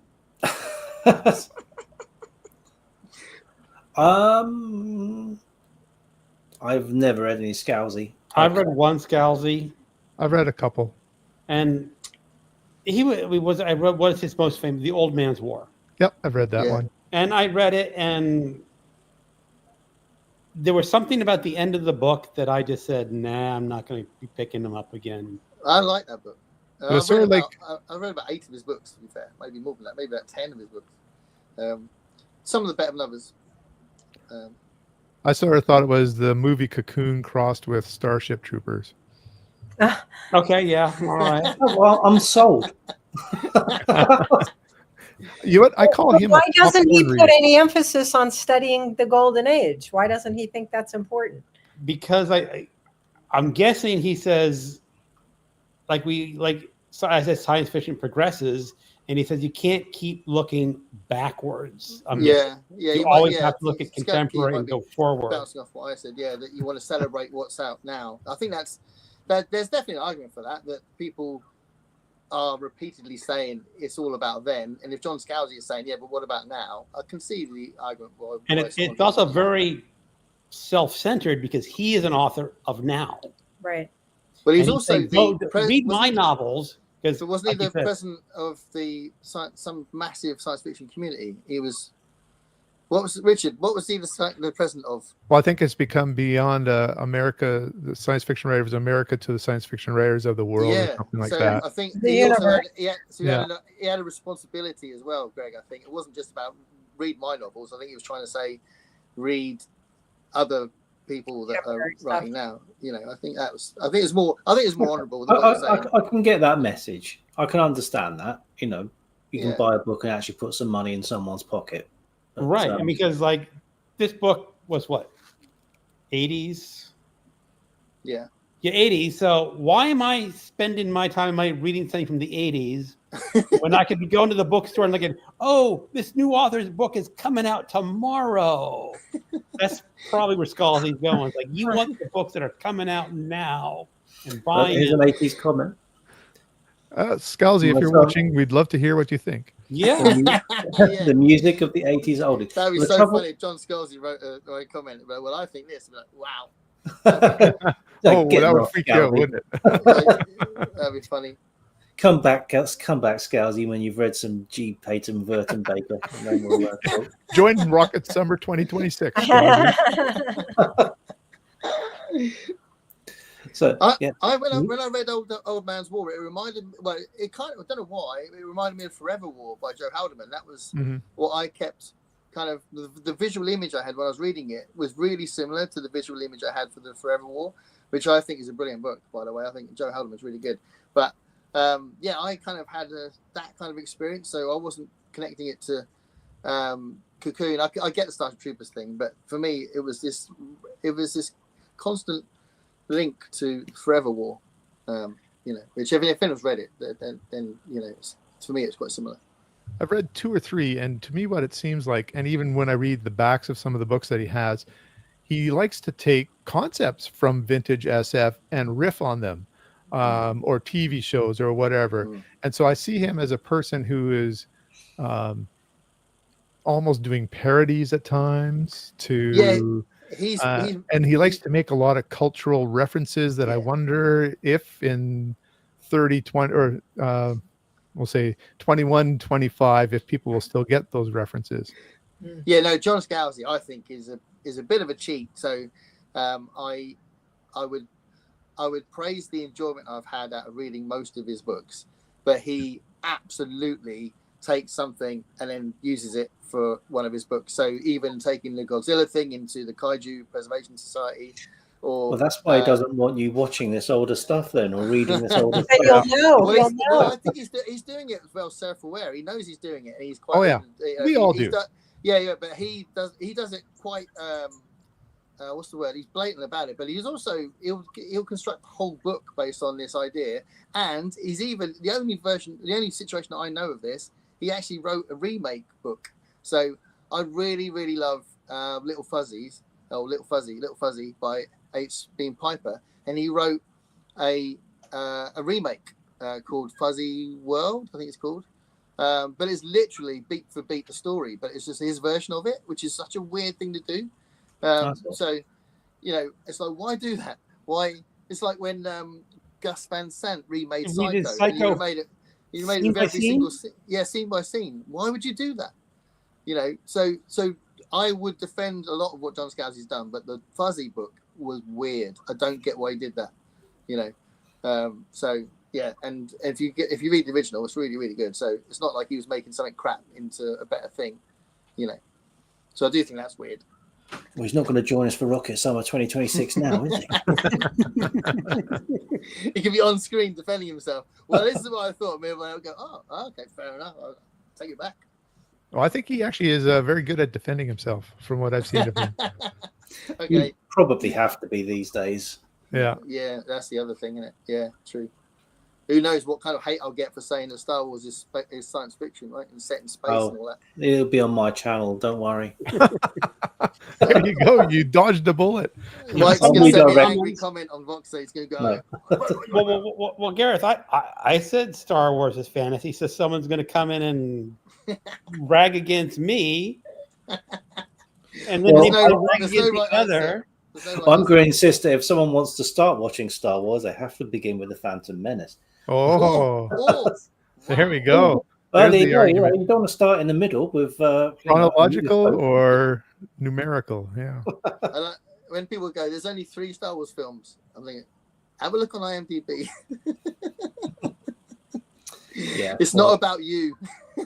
Fandom is a whole other subject. The Star Wars fans are particularly angry people.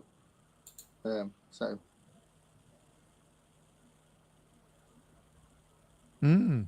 Okay. Oh. I suppose there's an argument for it. If you're writing science fiction, maybe look to the future rather than to the past. I don't think it should be exclusive. Don't ignore it entirely. I feel like it's good to do both. I think that we've been celebrating classics this month, but I just feel like just celebrate science fiction in general, and if there's good stuff out there, then enjoy that as well. That's my personal take on it. I'm kind of wondering if other genres don't celebrate the older masters of them as well. I think crime does. Agatha Christie is really celebrating crime, mystery. Yeah. And fantasy does, with Tolkien being constantly talked about. Yeah, but it's only really Tolkien and 1 or 2 others, isn't it? Think of all the old fantasy authors who just aren't getting a look in. Who, like? R.W. Mackleworth. Here we go. Gavin's on it. But I'll go to this argument that Scalzi seems to be making, according to Skeleton Key here, to Christina, is that it gets to be too much if you have to try to build on the scaffolding of those before you. All of a sudden you got to read like we're reading for years and years before you can write your first novel. That doesn't make sense either. Yeah, right. Yeah, no, that's true actually. And there's people that have said that clearly this person that wrote this story must have been ripping off this story because it's exactly the same. And actually, after 100 years and all these stories coming out, and like we've just been saying, like tons and tons and tons of stories, someone could so easily accidentally rip someone off and they haven't read that story, but they had a really cool idea. So that's, and then there will be somebody like Scalzi and like myself in one of my stories very deliberately do their own take on something. So I did in my first book, I did a take on death coming out the door and saying it's your time kind of thing. But for me, I kind of changed it because it wasn't that they were death trying to give them death, but it was like, we need to talk because you've wasted your life and this is an opportunity to do it again kind of thing. So that was what the story was.